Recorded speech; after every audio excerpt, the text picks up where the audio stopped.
If you got a little rhythm, move left to right. A new experience, baby, gon' hit your stride. Who walking? I'm walking. Who walking? I'm walking. Who walking? I'm walking. Is you walking? And when the groove get good, don't right the left. Shut up, y'all. We got the tread. Now who walking? I'm walking. Is you walking? I'm walking. Then stretch and walk it out loud. You know your plans you have for me. Venom, evil, it's all good things. Good things. Lord, I love you. So I trust you. Here I let my fear die. That's why I'm walking. With my eyes can get it right. My God. I'll through the trouble. When I don't understand, I will surrender to your plan. Clap your hands, everybody. Don't fail me now.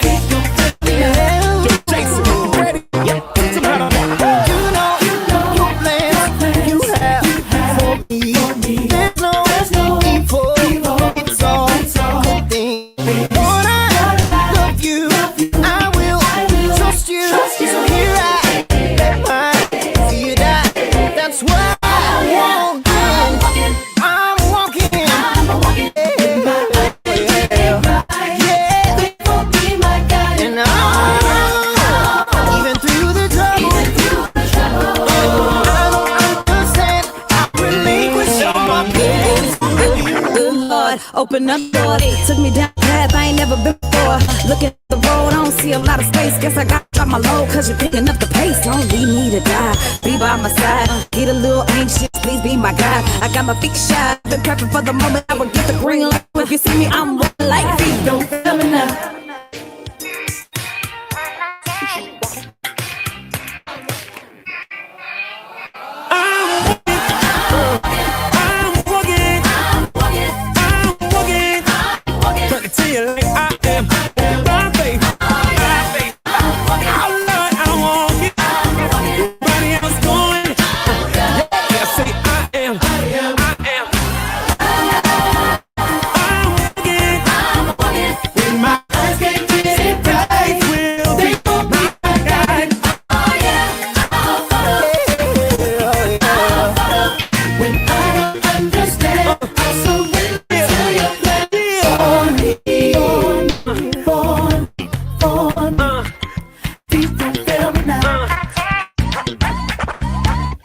I'm not baiting you.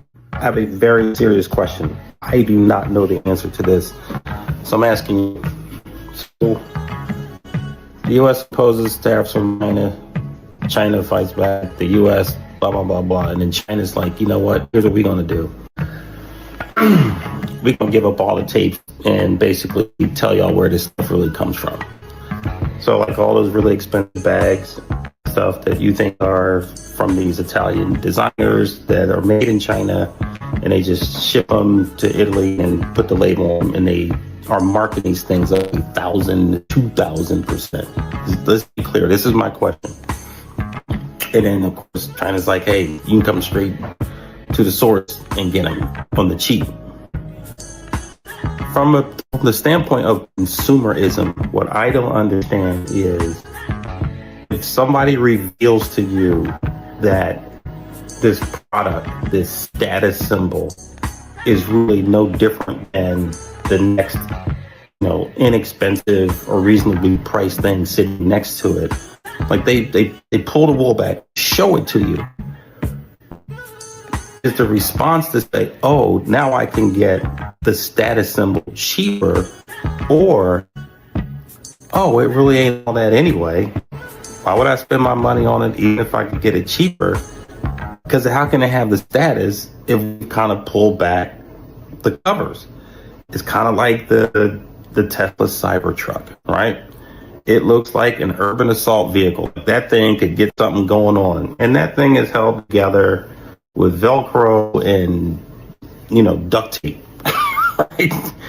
Even if you could get it cheaper, why would you? So, from the standpoint of consumerism, do you still go after the status symbol once you realize that it's all smoke and mirrors? Okay, when we break the news to the kids, we need to do it in a way that doesn't make one of us seem like the bad guy. We need to let them know that we still love them. We just don't love each other. Yeah, you're right. But look, it's okay. I'll start the conversation. If they have any anger, it'll be towards me. They can't be mad forever. Really? Wow. Thank you, Brad. It's very mature of you. Well, they've always liked you more anyway. Kids, put your toys down for a minute. Your father and I have something to tell you. Kids, your mom and I love you very much. So very much. You are just the best kids in the gosh darn world, and we are so lucky to be your parents. And that's why I'm raising your allowance by $5 whole. Yeah! Woo! What? Thank you, Daddy. You're the best dad ever. Brad, what are you doing? Kid, you're not getting a bigger allowance. Your father and I are getting a divorce. What? No! Mom! Why? Why are you doing this to us? Oh, Mom, why? You monster! Yeah, hold that. They want that soul back. Got nothing to hold back. Take to the throwback. So that you know that we gon' take the toe back. There's a difference between being seasoned and acting like an old cat. Old heads know that. All comes back around like trying to recapture the moment with a Kodak. The Polaroid is instant. Hoping you don't miss it. Most of us been different. I tell you what it isn't about. The amount in the bank account. I'm just trying to figure out if I can make it through, but try to think it out loud. Pay attention, cause he gives grace to the humble. At the same time, he humbles the proud. Wow, wow, wow, wow, yeah, wow. Come on, I just don't wanna become what I hate. Cause it's all about getting your pay up. Cause only Christ came down to save us. He saved us. I said, I just don't wanna become what I hate. Cause it ain't all about getting your way. Cause only Christ came down to save us. He saved us. Did something for me I could never do for myself. And because of that, every single day the movement is rough. I learned in life that some things that are worse than losing your wealth, like losing your health or losing yourself. But we hear it though. We just wanna live this life to see the next scenario. Keep a view that's aerial until we meet our burial. Till then life will ebb and flow. I just want my very own plot of land. But I know my life's in the potter's hands, so I don't need an autograph from any single artisan. I don't need to worship cause I know that the heart is sin. Full beyond measure. Once I stop some pleasure, then I felt less pressure for destined down the magazine. He controls the weather and my effort keeps me fresher. But that ain't the measurement that I use for my own better. Because righteousness is heaven sent, meaning that it's all by grace. By him, that is all I pray. Come on, I just don't wanna become what I hate. Cause it ain't all about getting your pay up. Cause only Christ came down to save us. He saved us. I said I just don't wanna become what I hate.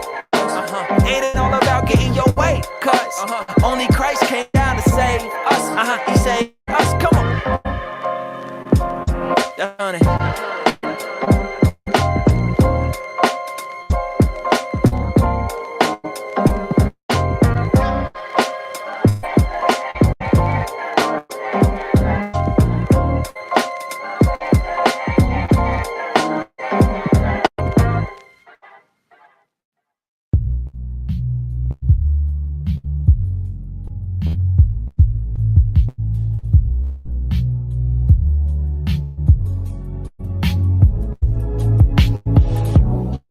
No, I never did love, just the pastime.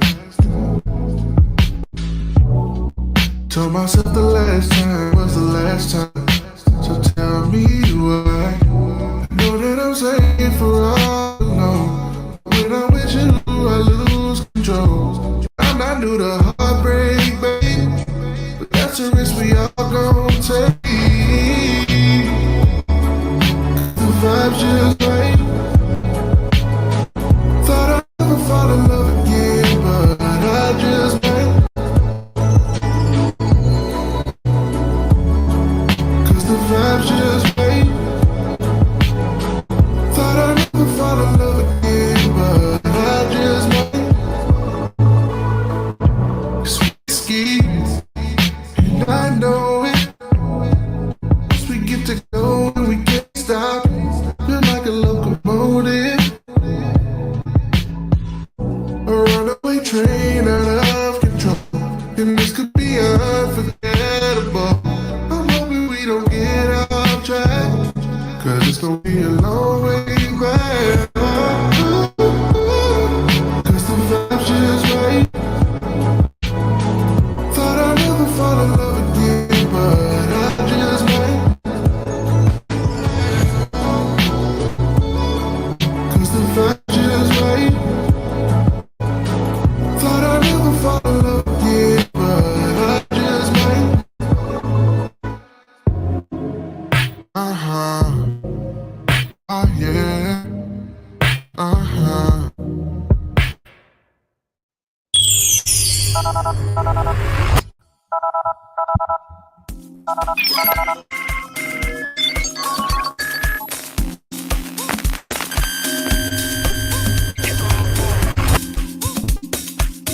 Yo, what's up, everybody? Good morning.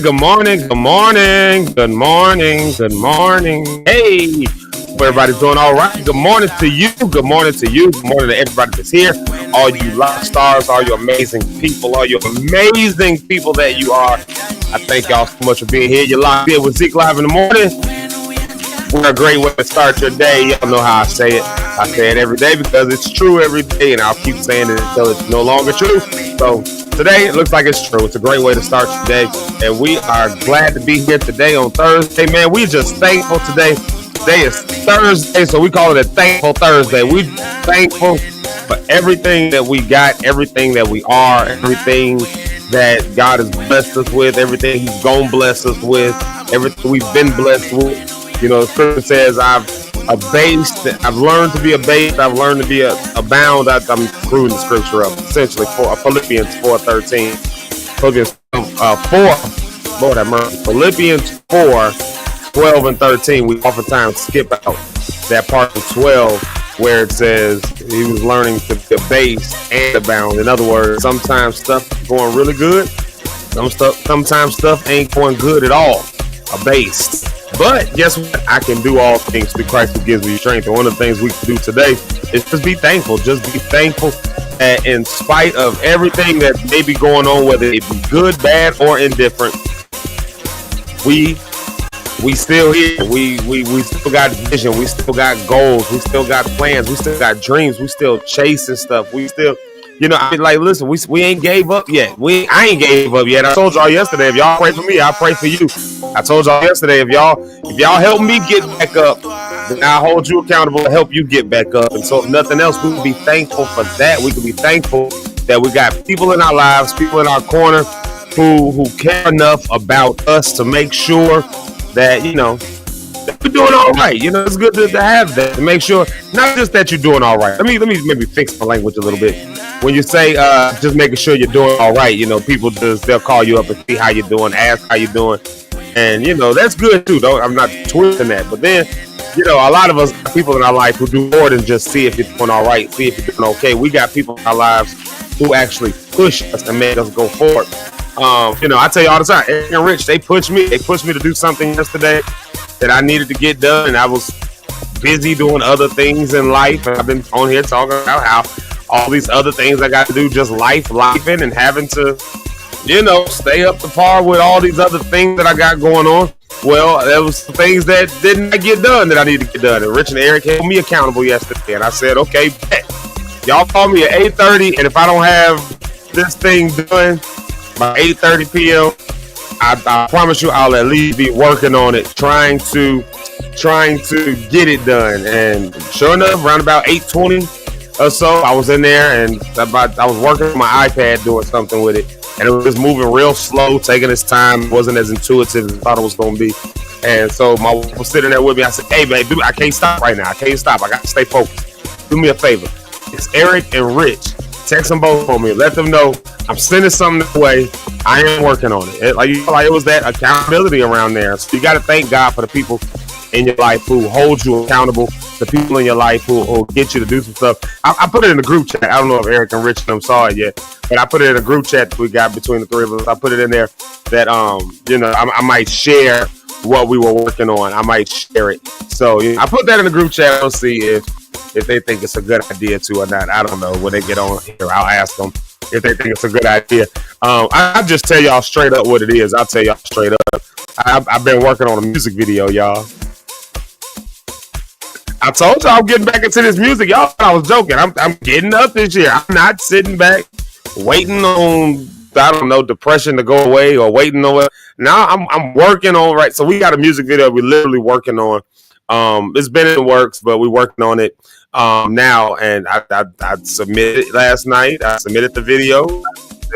A&R. Hey, what do you think about this? How does this look? How does this, and so it's not done. There's actually lyrics that are being inserted into it. So, that y'all ain't seeing the video. So, anyways, I asked Eric and Rich. I said, do y'all think it's a good idea maybe to share it with Lock Stars today? What we worked on, what we got there, and so we'll find out from them if they think it's a good idea. I don't know. But there's Eric backstage. I'm asking when he get on stage if you think it's a good. Oh, he gave it a thumbs up. Oh, snap! We might be sharing a music video with y'all today.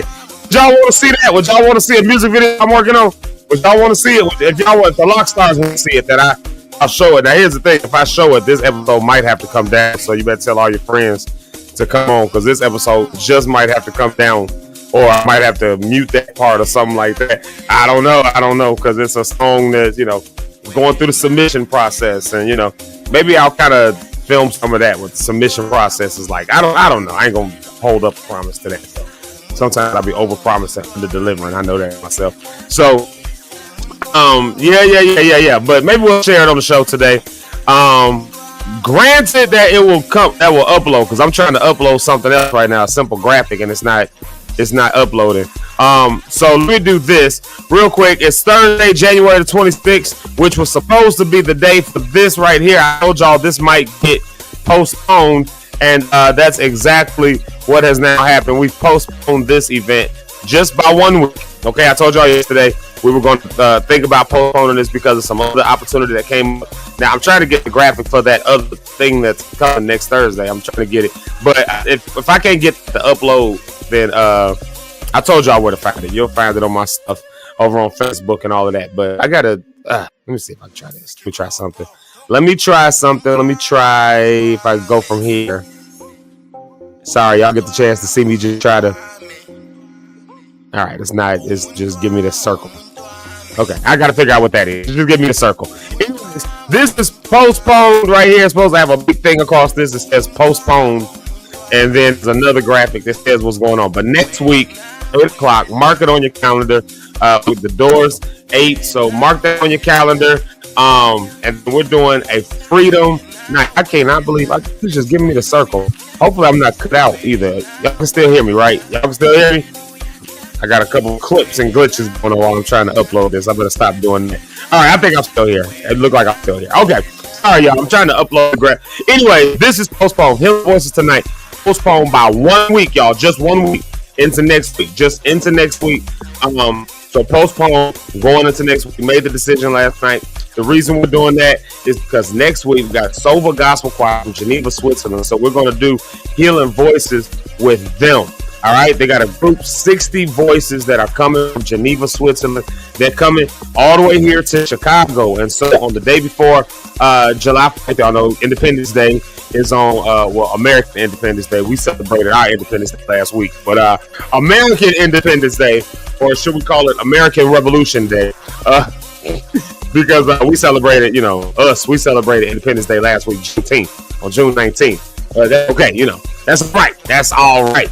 Next week, on the 3rd, okay, the night before July 4th, come on out, Healing Voices event. We're launching Healing Voices with that. Again, we're supposed to do it tonight. We had it in the plans. We've been announcing it all that stuff. But we're gonna do that with another group, and I really want y'all to come. When I say this group sounds good, man, I want y'all to come out. I want y'all to invite somebody.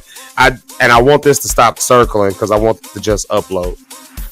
Okay, if this don't upload, then we'll see what happens. I might not be playing the music video for y'all today. I can't we'll see what happens with that. But after I done sit here and told you about this music video too, so we'll see if that uploads. Speaking, it's all the music actually. Okay, I gotta figure that out. Okay. Actually, it's a different draft. So, okay. Never mind. Y'all gotta worry about none of that. Don't worry about none of that. I got a few things on the computer I can play if that don't work. Okay, cool. Just had a brain moment right there for a minute because I got a little circle of death going on over here with this graphic I'm trying to upload, something so simple. Anyways, next week, okay? Next week, Thursday. If you're in the Chicago area, 114th and Vincennes, Healing Voices. It's what we do, Healing Voices. So the choir from Geneva, Switzerland, Sova Gospel Choir, you don't want to miss them. They're going to be amazing. They are amazing. They're going to sing. They're going to be singing here in Chicago. Then they're going to, I think, Kansas City, and then to Denver. So, you know, all that's happening, like they are coming through here. So, you know, praise God that I have the opportunities to be able to do stuff like that. And so I wanted to have them here, wanted to be able to share with that. And so Healing Voices is an amazing thing. I've been talking about it all this time. I was really excited about doing it tonight. And so, you know, I probably still got to stay on deck just in case anybody shows up. Just in case anybody shows up, I probably still got to be here at that time. So if you happen to show up around about that time and I'm here at 7:00, you know, telling people that Healing Voices has been postponed, you might just find a sign on the door. But, you know, I still like to at least hug people when they show up. So if you happen to show up tonight, I'll probably be here just to let folks know. No, postpone the next week. But yeah, that's why we're postponing it. That's why I told you yesterday that's what we were probably going to do, and you know, and that's what we decided to do. So there you have it right there. So I want to invite somebody. I want this to stop giving me the circle. That's what I want to have. Y'all know on a computer when something don't load up, when stuff ain't like it's just doing this little. At least I can still play the music. Okay, so that's good. All right, cool. At least I can still do that. All right, man. Computers just be tripping. Oh my Lord. All right, so let's do this. I'm gonna bring my man Eric to the stage. Y'all do me a favor and welcome. Y'all know him. Y'all know him. Y'all love him. He's the man out here in these streets, and I appreciate him for everything he does and all he is. Because today is Thankful Thursday. Y'all welcome to the stage. Should I call him Bishop or Apostle? Or Cool Cat. He's a cool cat. Everybody welcome this. Everybody welcome the Cool Cat. Eric right out. That's funny, the Cool Cat. Where you get that from? Trey? That was Trey doing that all the time, right? Like, this guy's a cool cat. Look at him. He got on everybody's nerves that whole day. Like, look at this guy. He's a cool cat. What's up, E? Man, it's a lot happening today. My Lord. Yeah, I hear you. Right. Yes, sir. You all right, my God? Yeah. It's just a lot coming up. You know, today is one of them busy days at my regular job. So I'm looking at stuff already. Like, yeah. I got, when I say meetings back to back. Yeah, I get it. I get it.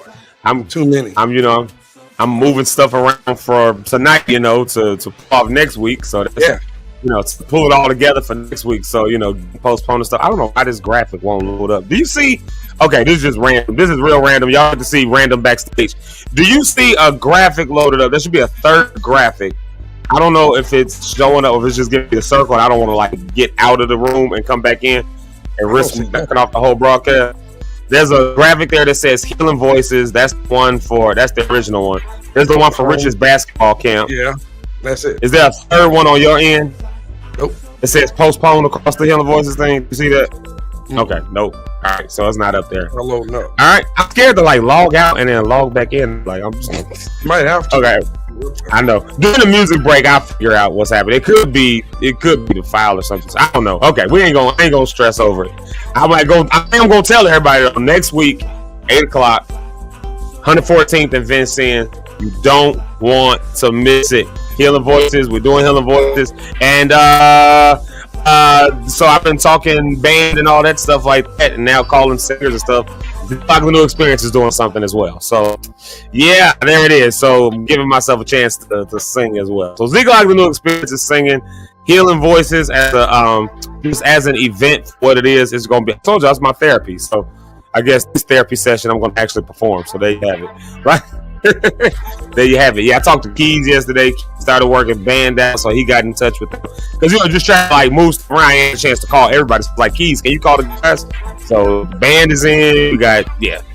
They just gotta get all the singer people together and move it forward. All the voices, yeah. See if I want to throw a rehearsal, what I can throw a rehearsal, all that stuff like that. Yeah. So there's a lot of moving parts. There's just a lot of moving parts to pull that off like that. But I think this is an excellent. Yeah, and now the word, of course, getting the word of mass. So y'all help me when that spreads, and it would be very helpful if I had my face into a flyer right now. But yeah, it would be very helpful if I had this. Y'all could at least be like all that stuff. But whatever. And everybody could share it. Yeah, but it's all right. They'll have it after the show. If they don't get it to work after this, I might have to just log out and log back in. I'm scared that if I do that, the show will go off. Like, so. Well, we'll come. At least they know we'll come right back on. Right. You know, I don't know if the show go off, I'd be like, well, y'all count your blessings. And at the same time, right? Well, it's just that still got a busy day this morning. Right, still got a good busy day this morning today. So you know, if they go off, it's just off. Yeah, that's exactly what I was looking at this morning. I set up and I said, well, let me see how my calendar looks today. Yeah, these busy days to be happening. Yeah, but this Healing Voices thing, I'm just excited about that concept. You know what I mean? A lot of people trying to figure out what is Healing Voices. They think it's a choir. They think it's like no, it's not a choir. Like I'm not like taking the road with a choir called Healing Voices. That like, and that's not to say we will maybe show up at different events, community types of things as healing voices or whatever. Like because we do community work kind of stuff. So that is different than what you get when you see Zeke Lock and the New Experience fans. It's not the same thing. Me and Zeke Lock and the New Experience, no. That's a show. You know what I'm saying? Like that's a show. That's music bumping in the car. Healing Voices is therapy. Healing Voices in and of itself is an event. It's an ongoing event, not a group, you know. And I think people don't understand that part of it. So I want to make sure everybody understands that when we talk about Healing Voices, we're talking about an event, a place where you can, like I said, you breathe, a chance where you can, and then also where you can build up your skill. So I know there's a lot of people who they sing or they used to sing in choirs or something like that, and they don't get the chance to commit to it anymore. Don't get the chance to do it, but they still got that, that want to sing. They still want to keep their voice strong, all that kind of stuff like that. So that's what we build. So you get people from all different aspects of the spectrum, all different sides of the spectrum of singing. Those who are not good singers at all the way to those who may have been singing for years and years.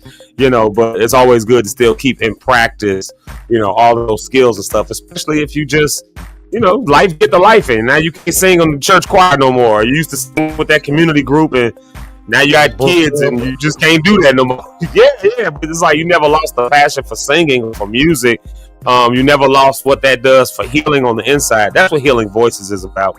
And then when we breathe, that the breathe days, those are the days when we get a chance to just play some music and stuff, and people can write, people can just sit back and listen. So it's an event. It's not a group. It's an event. So when I say a new musical iteration that Healing Voice is, what I'm saying is it's like a therapy session. Think of group therapy with a music backing track going on. Kind of like Zeke Live in the morning. I mean, we just be talking and music is playing in the background and we just catch a vibe and we just keep going and going. Well, that's what Healing Voices is. It's just a little bit more fine-tuned toward maybe a single track or something that plays, or have a band in one day, or one day it might be with some drums or something, drum circles, or it's a chance again, like just to heal through the power of music. So if you come in looking for a concert at Healing Voices, you've come to the wrong place. You got to pay those tickets. Zeke and the New Experience, Zeke Live and the New Experience is we hitting the road again. So if you want to see that, you got to buy your tickets. That's yeah, you got to buy your ticket for that. Yeah. That's the difference. if you want to see praise and worship, that's not the hymn. But you want to see praise and worship, you got to come catch me. You want to see me leading praise and worship, you got to come catch me on Sunday morning, 12:30 at APC Morgan Park, 114th at Vincennes. Shameless plug. This is not the same thing. It's not the same thing. Yeah. And that's the crazy thing. I've got like so many different iterations of music that I do. You know what I mean? I'm just involved in a lot of different things musically. Like, so this church, which is very different than, like I said, Zeke a new experience. It's a very different situation. Like, that takes the road, that travels, that signed a record contract, that has a music video that I think we'll be able to play for people today, that has depending on this little circle thing. Hopefully I will knock everything off. I know it's coming from a different pathway, so maybe it'll be all right. But that's different. Then the Healing Voices thing, that's like therapy. That's community based. That's community building. Or even when I do the stuff with Aiga and them over Deeply Rooted and Blacks and Green with the fertile ground stuff, it's a different thing, a different way I do music. All this stuff is different, has different goals.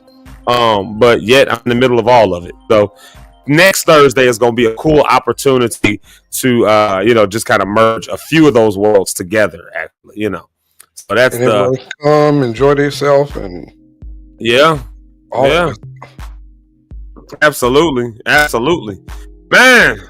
So I kept up with my stuff, man. I did the I did the music video, man. You saw it? Yeah, I saw it last night. I just got home. Yeah, I saw it. Oh, dang, you got home late. Huh? So you got home late? Man, I just got home and was sitting there and I saw it. I said, "Oh, okay." And I put the fire things. I was trying to say something else and fell asleep before I finished. I woke up hot again. The air works great, Lord. but I just forgot to turn it on. So ain't nothing like waking up in the bed and you gasping for air and it's hot. The window was closed because I came in here just real quick to do something. I sat back and said, "Oh, let me sit this," and fell asleep like that. And I do that all the time. I was like, so it feels great in here now. I wouldn't turn the air on for no reason. It's just blowing in the living room. I'm like, yep, that's And every time I open the door, the air just come in because I got my door shut. Because ever since that time, the maintenance guy walked in on me. I locked my door, shut it. The whole show almost saw a situation that day. Hey, I almost said something crazy to him and I almost grabbed him. So it was bad. So now they have to knock on my door. And they were here for my what do you call it? The circuit breaker. They had some issues going on. And I knew they were coming, but I forgot. So that's why while we on here talking, I look up and see some other nationality man here sticking there like, "Hey, good morning." I'm like, "Man, who are you?" "Oh, okay." But I'm not a person. I won't go get all right and looking on camera. Definitely not. Yeah. I'll tell you. All the hollers screamed or something. So it was what it was. But yeah, man. Today is gonna be a great day. I think we're supposed to get some kind of relief with the heat. I don't know, but I wore my shorts and a t-shirt. I thought I was supposed to go up. Let's see. I didn't even look. I just, you start getting real hot, so you just assume it's gonna be hot. Let's see. What's the weather in Chicago? Chicago weather. To be 80. Chicago weather today. Nope. It's hot all week. So everybody, I just said that to all of That's what I thought. Friday, 86 degrees today. Possible rain Friday. Thunderstorms too. 81. I'll take Saturday 75. I'll take that. That's a good relief. Sunny and 75. I'll take that. That's gonna be good with me, but yeah, 86 Friday. Is it a possibility of rain? Yeah, say thunderstorms over here, but I'm in the city. You out there? Between 2 and 6. Yeah. Oh, that yeah. Well, I ain't got nothing. Well, I do got something to do tomorrow, but I do got something to do tomorrow, but I don't think it's going to be affected by the rain. But Saturday, I will take that relief, though. Saturday, I will take that relief. Hey, here's a fun fact I didn't share with the people. This Sunday, I'm preaching at my church on Sunday. Oh, really? Yeah. I didn't slip my mind that I'm doing it. It slipped my mind that I telling on Zeke Live in the morning. I ain't told nobody. So if y'all ain't doing nothing on Sunday morning, Come over here to 114th and Vincennes. I do a lot of stuff over here on 114th and Vincennes. Y'all see, I'll be trying to get y'all to come over here for church stuff, community stuff, like, and we do a lot of stuff out in the community too. Like prayer walks we do, the pop-ups. Yeah, the pop-up prayers and stuff that we connect with people on. All kind of stuff. But I be trying to invite the lock stars out to the stuff right here, and that's how much stuff be moving. So, yeah.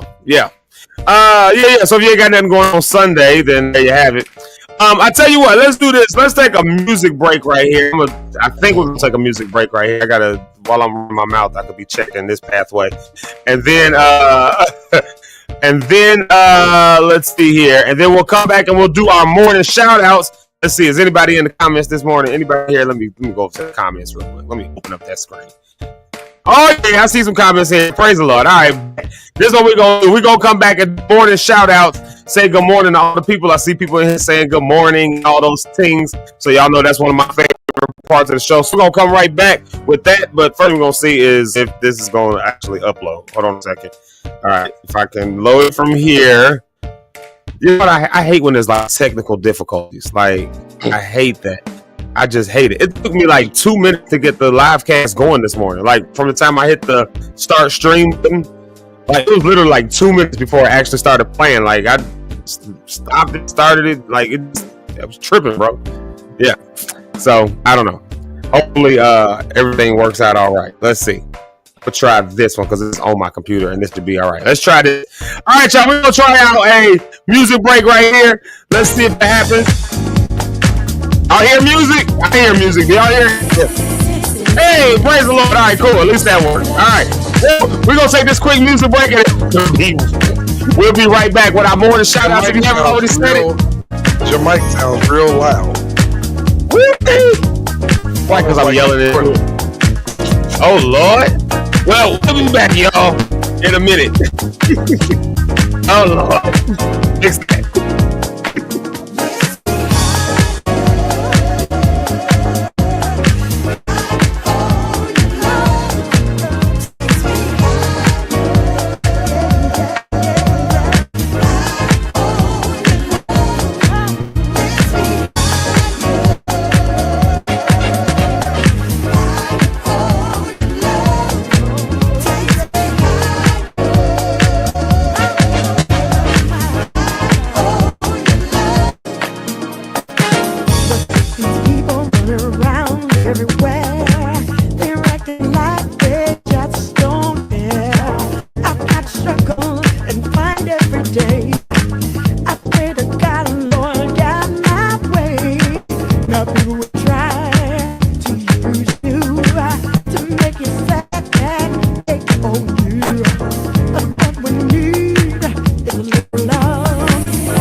Take me higher. Yeah. That's just a good, feel good song. That just gets right there. Just feel good. Yeah. Man. What a great day. Man, it's Thankful Thursday, and I'm so thankful for everyone that's up in here. Thankful for all of y'all that tune in, that lock in with us every morning. We definitely appreciate each of y'all. Y'all go ahead and share this. Let somebody know that, that we're doing a good thing. We're here at Zeke Live in the morning, every weekday morning. Thank you, y'all, Saturday and Sunday. But every weekday morning, we're here from 7:30 until 10 Central Standard Time. Share it. Let somebody know. Follow, subscribe, do all those things. Because tracks like this right here, stuff that make you gotta dance. You just gotta dance to it. Feel that bass line? J.R. Jordan did that beat. Yeah, that's J.R. Jordan. That's him produced that. Yeah. Hey. Man, oh man. Do you remember Bishop Willie Jordan and St. Mark Baptist Church and Lonnie Hunter and all that stuff like that? So J.R. Jordan that's his dad. So Willie is his name, Willie Jordan, and that's his dad. Yeah. I used to go over there all the time for stuff St. Mark used to have. Yeah. The concerts and musicals and all that good stuff. It used to be dope over there. I mean, it still is. I know they're under different leadership. I can't remember the new pastor's name because we met him. Harris. Kirk Franklin. Pastor Harris. Because his daughter used to sing with you. Oh, yeah, sure did. Yeah. She used to sing with us for a minute. Oh, that's right. Yeah, I came through. Right. Yeah, that's right. Mm-hmm. Yeah. You know what's crazy? Married and all that stuff now. Oh, wow. You know what's crazy? I found a flyer for that event in the desk drawer of my office, the office on the other side, the CHRC office. So some kind of way, like I knew about it. Yeah, like I was looking at it like, wasn't I at this? And then I saw I'm like, oh my god, like who has this? It was like one of those the little postcards for the advertisement. I was like, oh my god, who had this from way back then? Just sitting in the drawer, like there's one flyer, one random one. Sitting in a drawer. It wasn't mine. Like from whoever had the office before me, Elder Foster actually. That was a good show that night. Oh yeah. I gave Kirk Franklin a breath mint that day. I don't remember how that happened. He was sitting like right in front of me, and I think I might have pulled out some Altoids or something like that. He saw me pull them out. He was like, "Brother, can I please?" I was like, "Sure," So I'll always remember that moment. You really won't. Right. Every moment that I've met Kirk Franklin has been a random moment. Like I've met Kirk Franklin actually on a few occasions. It was always like the most random things. Like I met him. First time I met him was at Steve Muncie's church. He was doing like a concert. It was way back in the day, and my at the time girlfriend won some tickets to the show. So that was the first time ever seeing him.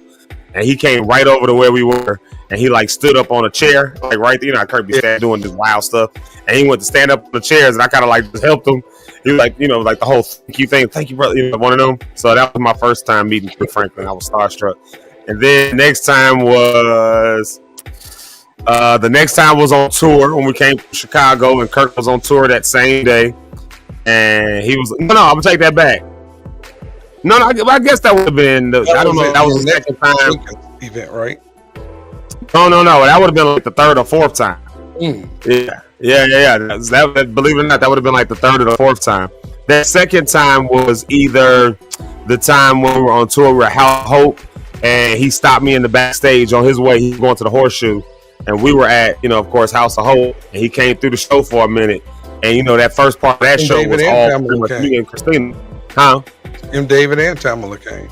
Sure did. Yeah. I had to find seats for them, trying to get the people to put chairs out for them when they got there. Yeah, because we were waiting outside with them at the hotel. We were all waiting for our buses at the same time, just sitting around outside, just in the hotel lobby, like, all right, I guess our sprinters are coming. Like, and we were all just sitting there talking. Of course, everybody like kind of knows each other and stuff, but so I met Kirk. He stopped me. He was like, "Brother, you a bad boy, man. You a bad boy." That was second time I was starstruck, and I couldn't really fall out that time because I was, I was on the show. I had to be on stage. You couldn't fall out like you did with Fred. Right. I had to get to the stage. But then let's see. The other time I met him, of course, was that time we were with Jenkins, and he just popped out on the stage. When we do that song, we started jumping on that song. This means what? We do like the whole jump thing. He came out to the stage and started doing it with us, and we just lost our minds. That was just crazy. Like, so then I remember that time the sound was acting up. I ain't gonna say it was somebody that we know. Actually works on the stage. He was running the sound. And I was like, dang, I almost said the name. I was like, dang, get together. And I remember Kirk looking out in the audience. He was like, can y'all hear? And he looked like dead at me. He was like, can you hear that? I was like, yeah. Like, I don't know if he saw me backstage. I was just like, yeah. He was like, cool. He started like, what if Kirk would have came out that joint? Y'all would like, no, go back off. This off that. Like, we would have told all of them. No, Kirk. Saying when Kirk ran out on Jake and since I jump with y'all would tap saying, hey man, go off the stage. This is I said. Like, hey man, this you don't know what we're doing this show. Get going. Tell security. He came up there, Lil Mama did with that time Jay-Z. Remember the MTV Awards when Jay-Z and Alicia Keys were performing New York Mama came on the stage. Empire State of Mind, yeah. I like, chick, you don't realize what you just did. She came up like, read the room. He tried to do you like this once, and you missed the cue to get off the stage. She was like, I just felt hyped up, like it was for but that's you don't do that. You wanted that moment with them. You got it, and your career, and your career went. Yeah, it lives on forever and ever. Let's say a couple more shout outs to everybody. We got a few people in the comments up here, so we got to give them some acknowledgement, see what they talking about this morning. Let's see what they all talking about this morning. If you haven't said good morning, go ahead and say it. Let's see what everybody is saying. Let's see who's here. First comment of the day. I got to scroll up to it. Okay, let's see. There we go. Oh man, Eric, you'd be happy about this first comment. First comment of the day is your mama. Oh, okay. I think she's gonna be here. I know she had to take care of some business with my uncle. I didn't know she was gonna be here. Hey, mama be tuned in, man. Mama's be locked in. Yeah, the mama's be locked in. Breakfast today, so I gotta cook my own. Normally I demand it going over there, but she's not gonna be home today, so I'm on my own. You gotta fend for yourself. Mamas be loving us and cooking for us and stuff, but then they leave us hanging. I don't like that. Like. My mom be asking for cinnamon rolls and she just won't make it. Like, you gotta get a special day for that. Like, I didn't ask to be in this world. The least you could do is make me some cinnamon rolls. Like, now you frustrated at home. You gotta take it out. It's like get up and fry me some bacon. That part, right? Get out that bed. No, don't do that. She's coming out and be a problem. Yeah. And look who it is right here. It's our girl, Brony Cat. Boom, boom, boom. She says, good morning, Lockstar. It's Thankful Thursday. Absolutely, it is Thankful Thursday. We're grateful. And y'all know the church announcement later. Let's see what she got today. Welcome to Zeke Live in the Morning with Zeke Lock, Cole, Eric Rideout, Richard Holmes. Grab those beverages and be thankful because we made it. We did. We made it. Like, we made it to Thursday. That's crazy work to me, man. That's crazy. End of the week. I said yesterday, I'm on, and I said, what I'm gonna do this weekend? I know I got a show to do at Fellowship with Brandon tomorrow night, but after that, Saturday, my sister, we're going to see, we Marvel and DC fans, so we're going to see Fantastic Four Saturday. I told people, get out the house, man. Get out the house. Yeah. So you're into the comics movies, eh? Well, love them. Some of the people that sung in LXW remind me of X-Men, so they probably was in some of the movies. We have some X-Men characters that sing with us every week. Some of you watch us every day. Wolverine, some of y'all, Beast, and everybody else. Ooh, not a Wolverine. Yeah, we got one of these like Wolverine when our hair get a little wet. Well, dude, I was looking like Wolverine on my hair. Especially when I was letting the hair like just grow in, like it just start calling me Logan. I don't know. Yeah. Hey, I will say this much. I made it to Dunkin' Donuts this morning though, so I did get my coffee. Brony Cat said, "Grab y'all some beverages." Right. Yeah, but I stopped at the one around the corner from the house. Like I was like, let me not chance it, just in case I hit traffic today. And there was no traffic, smooth sailing, until I got to my exit, and there was this one little Volkswagen. Whoever was driving that, she little girl, who you were driving the white Volkswagen Jetta. Yeah, you. If you seeing this morning, or if you ever see this any day, that dude who was like looking at you when you cut through them two trucks and you cut me off and I missed my exit. Yeah, you. And I drove up on the side and I was like, hey. Yeah, you the one I'm talking to. Don't do that no more. I missed my whole exit. That could have been a 30-minute situation. If that was like the toll road or something. You know what I mean? Yeah, it could have been a lot. Yeah, luckily I was able to get on the next exit. I hate when I'm going towards the city, and when you get to that Indiana, Illinois part, that right up in there, or if you come in through downtown and you get right over there off, what is it? What street is that? When you're coming from downtown. So when you talking about when you get on where it goes Indiana and it goes downtown, right up in there. Going to Bishop Ford at 95th, or are you talking about you coming from way out, whatever, from O'Hare area? As soon as you hit downtown, you talking about that spot right there. You. I hate that spot, and then I hate going to the city when you go on 57 and then loop that part because there's always you. Yeah. You talking about the Jane Byrne interchange and all of that. Yeah, I'm like, people be driving, just get over it. You need to, don't wait till last minute try to pull. Just get on over it. I hate traffic in Chicago. Me too. Man, but you know what? What you about to say? You know what the traffic people say? Like the people who study and put the stuff together, that you're actually supposed to fill up all lanes and zip merge. So actually, the people who are right apparently are the ones who go all the way up, because it keeps the traffic, it keeps more cars on the road. But for the people who get over too soon, they end up causing traffic on all the way back. I've seen that. They say you're supposed to zip over, but what if they get all the way to the end and don't nobody let you on? That's typically what happens. And then it's back up. Now this car right here who's zipped up is now causing the traffic jam. Exactly. Here because folks won't let them in. California traffic. Oh yeah. Atlanta traffic. Oh yeah, Atlanta's stupid traffic. This is dumb traffic. And if you downtown Dallas in the heart of traffic, you would never get nowhere, because it's like, with Dallas, you know how it is. If you miss a turn, you got to go 2 miles before you get to the next one. And say you miss your exit, and then it's 2 miles worth of traffic. It's almost like downtown Dallas reminds me of what we're down in New York, down in Times Square. A 2-minute ride is now 45 minutes. Yeah. Oh my God, I never traveled across the world. Grateful for Chicago traffic.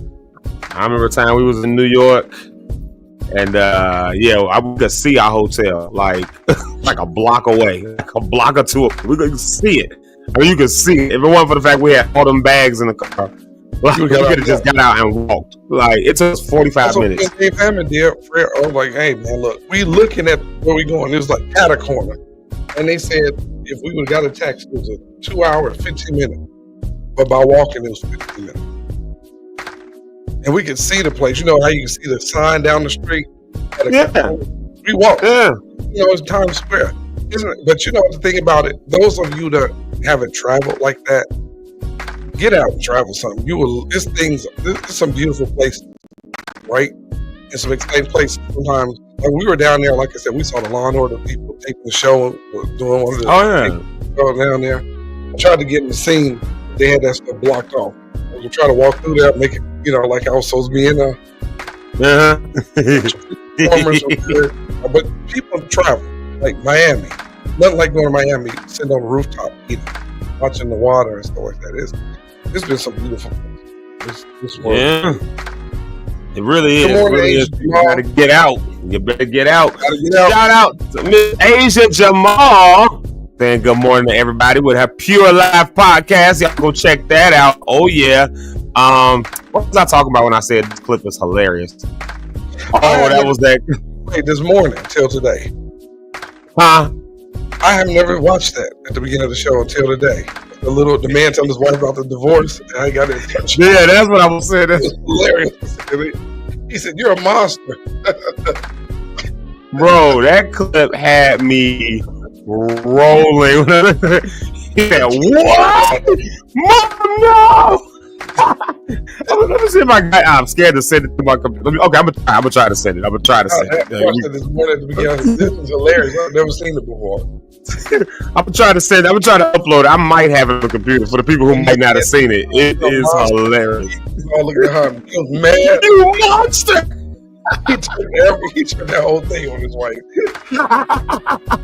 And then check it right here. It's our bro, our friend, our man, since brother Willie God brought me outlet. Y'all say what's up to him. Praise the Lord, everybody. God morning. Oh man, that's what's up. We played his song yesterday. We actually played it a couple times. We played it yesterday and I think the day before. Yeah, Saved by Grace. Yeah. We played that yesterday. So that's him right there. Willie God brought me out. You can go find that song, Saved by Grace. We played it over here on the shows. Yeah. So I might pop back up. Let's see here. Shout out to Miss Victoria and Vicky. What's up? Saying blessings, my brother. And I'm passing those blessings to everybody every day. And let's see who it is. Let's see. Oh, look at this. Speaking of drinking coffee, look like the guy brought me out. He got his coffee. He said he's sipping on hazelnut coffee with the smoothness. I do like hazelnut coffee. I will drink. Do you drink those flavor coffees, E? Or do you do like flavored creamers? You know what I'm saying? Like, you know, they got flavored coffee where the coffee is actually flavored. Not just like, not the cream, but the coffee is flavored. So they got like hazelnut flavor. I got one that I like. The vanilla coffee? French vanilla. Or the creamer? Both. Oh yeah. I can feel that. If you ever get a chance, they got like that. You don't like hazelnut? I'll drink it if I have nothing else around, but I prefer French vanilla. Oh wow! Jamaica, I feel that. Prefer Jamaica. Yeah, because I'm the other way around. I actually prefer the hazelnut over the French vanilla. Like I'll drink the French vanilla. Like it's not bad. Like it's good, but if you got hazelnut, I'm probably gonna drink that. But Better Goods, Walmart has this brand called Better Goods. I didn't even know it was a Walmart brand. It just popped up one day. Yeah, and all that stuff was delicious. Yeah, well, I had to go research. I'm like, who is Better Goods? Like, where does brand come from? We looked it up. It was like a Walmart brand. And I said, whoa, Walmart doing this? So they got this flavor of coffee. It's cheaper than everything else. And it tastes literally better than a lot of the brands sitting on the shelf. But they got this coffee that's chocolate. It's not chocolate hazelnut. It's chocolate something. And it's delicious. So there's my plugger. Now today I'm just doing Dunkin', but you know, Willie Guy brought me out. He got the hazelnut coffee this morning, so I might have to get some of that. And then shout out right here, look what it is. It's Rhonda's mama, Pastor Cynthia Cohen. Y'all show Rhonda's mama some love. Yeah, she let us know yesterday that Rhonda was all right yesterday when Rhonda had surgery. Not yesterday, sorry. Who? Rhonda? Because I see her in the comments. Is she supposed to be in the bed somewhere? In the comments, let's see. I haven't got down to her yet. Oh man, yeah, she's supposed to be in the bed. Well, you can be in the bed and watch Zeke live in the morning. Yeah. She's checking in on us to make sure we're not gonna talk about it. You know, not yesterday though, but that was Tuesday the surgery. That's why it happen any moment. You know, her stitches are fresh and all that stuff. You safe. She is in the comments. There she is right there. Yeah.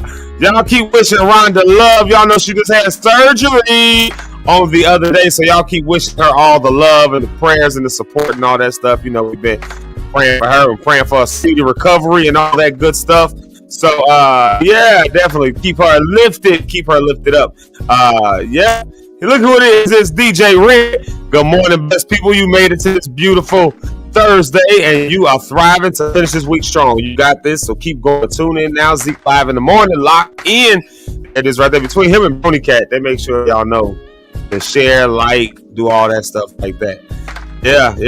The guy brought me out and said something sounds power pack. I don't know where that was. I wasn't tracking the comments when we were talking earlier, so I missed all that stuff. But whatever it is, it was power pack. I'm gonna say that was you talking, Eric. You was power pack, so I'm gonna pass that to you.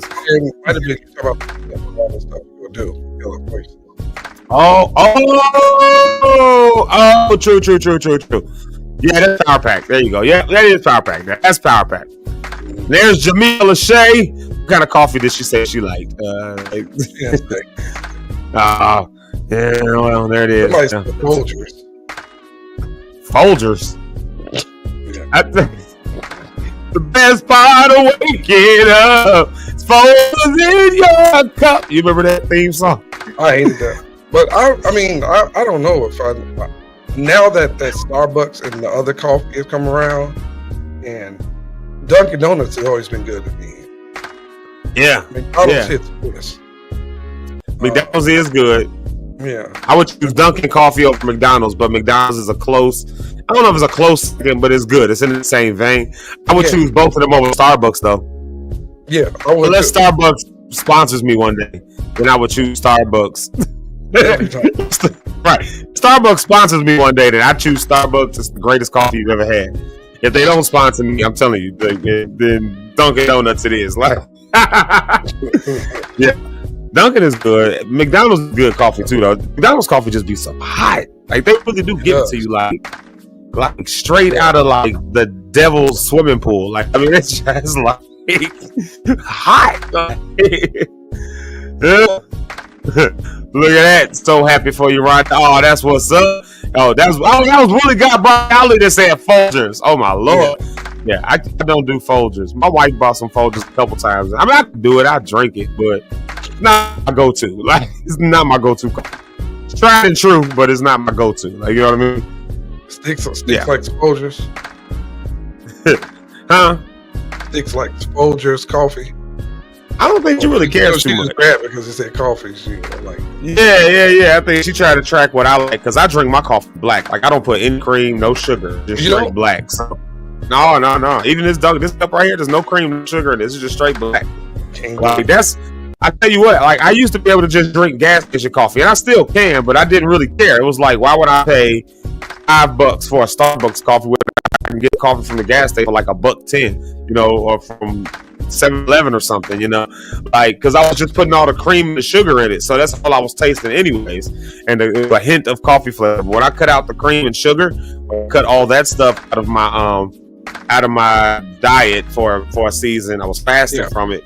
I still want coffee, like, as I started drinking it black, and it was horrible at first, but I forced myself to like it, and now it's like I can't drink it with the cream and the sugar. So I have to have good flavor, like a good blend of coffee, because you can actually taste the differences in these coffees. Like, you can. Are you right? Yeah. And I don't put sugar in my coffee anymore. I just do the cream. That's it. I don't want both. But you know, so much sugar and cream. Like, that's what made me stop using the cream. I tried it at first when I cut the sugar out because I was cutting sugar out. I was still using cream, and then I was like, how much if there's sugar and cream, you know, because they do have some non-sugar creamers, but I looked back at the thing, it was like more sugar in the cream than the sugar itself. Like, I was like, oh my God, it was like so many grams. I was like, holy smoke, like, there's no way I could be healthy drinking this every day, 3 or 4 cups of coffee with this much cream and sugar. There's no way I could be healthy. So I stopped with the cream, stopped with the sugar, and with the straight black coffee, and I ain't looked back since. That's been a few years now. Yeah. I agree with that. Yeah. Somebody said, do your homework on Starbucks. There's a warning. I wonder what Starbucks, they probably down there colonizing the Central America. Being colonizers. They definitely got something happening. Right. Being colonizers and coming back selling it to us real expensive. So that's the greatest. We sourced this coffee and we found this, and they probably say they found I had to assume something that's already been they found as normal. Right. Yeah, we found this place where these people live. Like, we just found it was just there. Like, and when we got there were people already there. Look what we discovered. Like, we discovered a place that people live. Like, incredible. That was funny to me. They said we found somewhere. Columbus discovered America. It's just some people that already live here, but he went over there and poisoned them people. But you know, that's another conversation. Let's see. One more right here, my Aunt Regina. Y'all shout out my Auntie Regina. Oh man, she's on YouTube 2 days in a row. She usually on Facebook, but she done came over to YouTube. My goodness.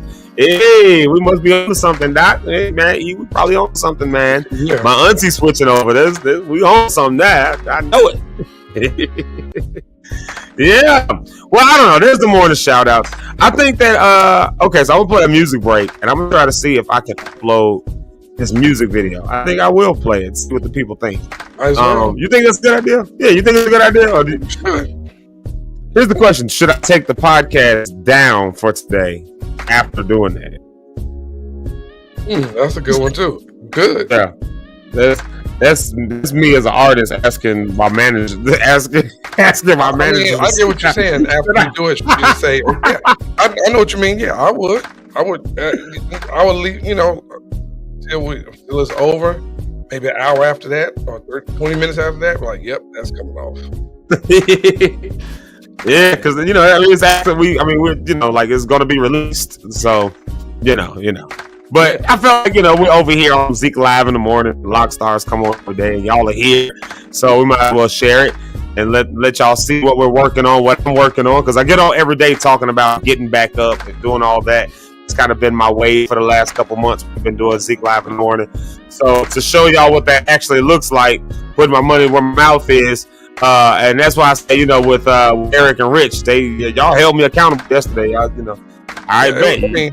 Did you send it already? Yeah. You already keep running. I need to text him. Check your email.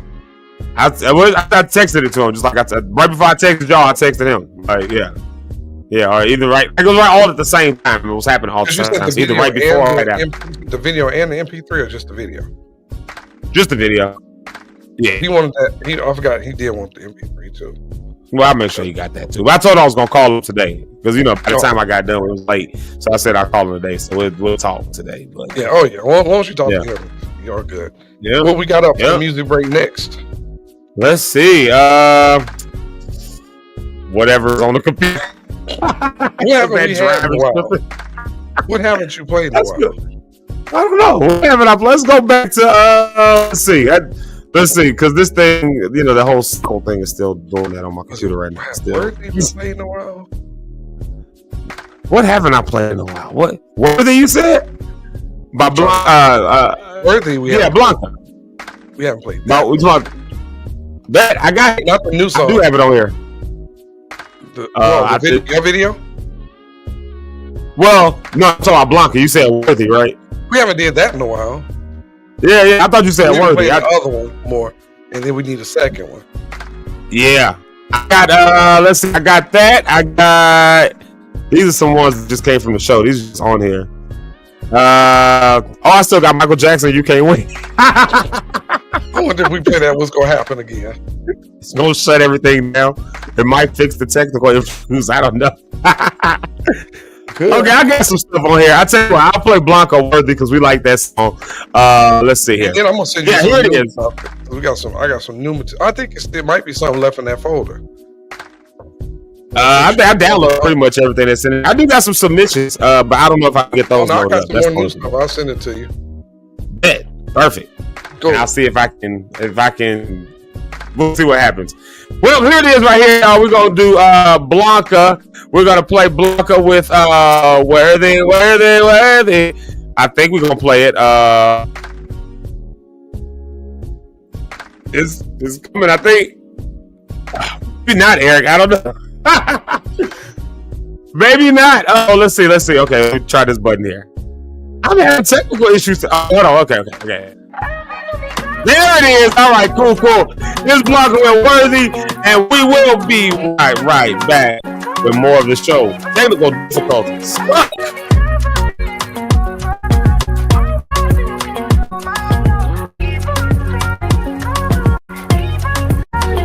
No matter how far I go, you'll never turn your back. Oh, you're so faithful.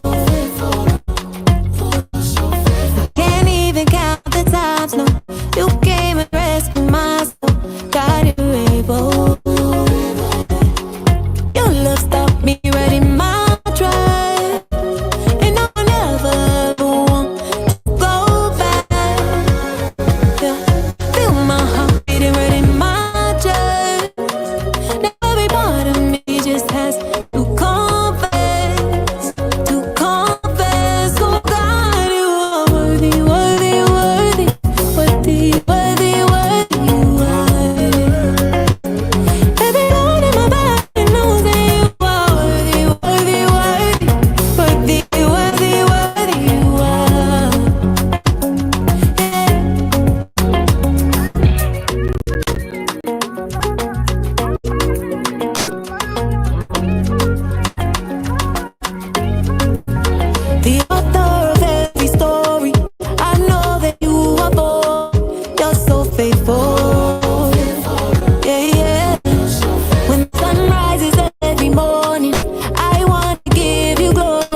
wanna be great?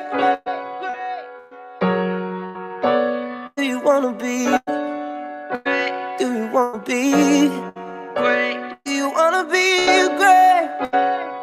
Oh, do you wanna No, our motto is when they go low, we go high.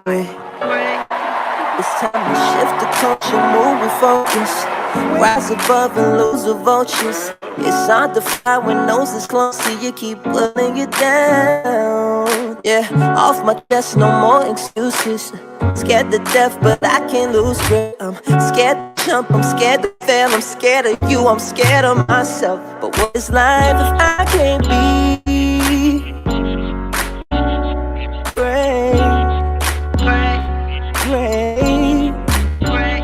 If I die on my knees, let it be 'cause I'm praying. And God saying, well done, 'cause I'm gonna be great. Gonna be great. Gonna be great. I'm gonna be great. Ooh, gonna be great. Gonna be great. I'm gonna be great. Yo, gotta be better than good at it. Swear the goal is to be bigger than everyone before us. Gotta show my son and daughter that just because they're your idols, that don't mean they won't be rivals. I'm looking at it like I was him, and I'm just trying to show them it's all in the passion. I got dreams bigger than life, only I can imagine. Just want my expectations and what's meant to be to have at it. So I'd rather overdo everything than half-ass. That's why I remain to speak my peace and stand my ground. Keep my head high, won't swallow pride. Just take my time, won't compromise for nobody, 'cause we all can be somebody. Gotta figure out where you wanna be rather than just a wannabe. Darnell Jones, 'cause this is where I wanna be. A lot of my past, but it's so much more in front of me. Greatness, history in the making, you can't fake this. Lately I've been realizing it's all in what you make it. Amazing, it's gracious, my gracious. I want to embrace this dream that I'm envisioning. This life that we've been living is never been this cool. Some say that it's ridiculous how we never given in like virgin, but it's never been this urgent. A feeling that's so intimate. Greatness, Jordan, Jackson, greatness, you, me, greatness.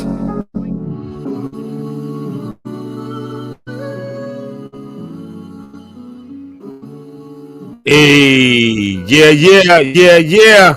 Man, we had music that played. Oh my goodness. Yeah, so thank y'all for locking in. You're locked in with Zeke Live in the morning. Oh yeah. Thursday. Thankful Thursday, June the 26th. And I cannot believe we have made it this far already into the year, man. Can y'all believe it? Like half the year gone. We are already on the end.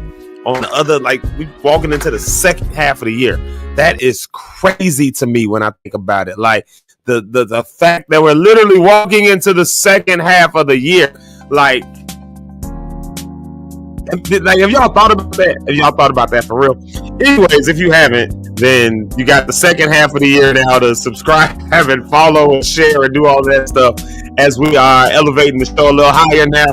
Going into July, man, I ain't gonna just say I'm excited for it, but I told y'all we was just kind of piloting the show and figuring out what the groove is and all that, and that's what we've been doing for these last 4 months now. It's been March, April, May, and now June, so 4 months, and that's kind of where I wanted to be.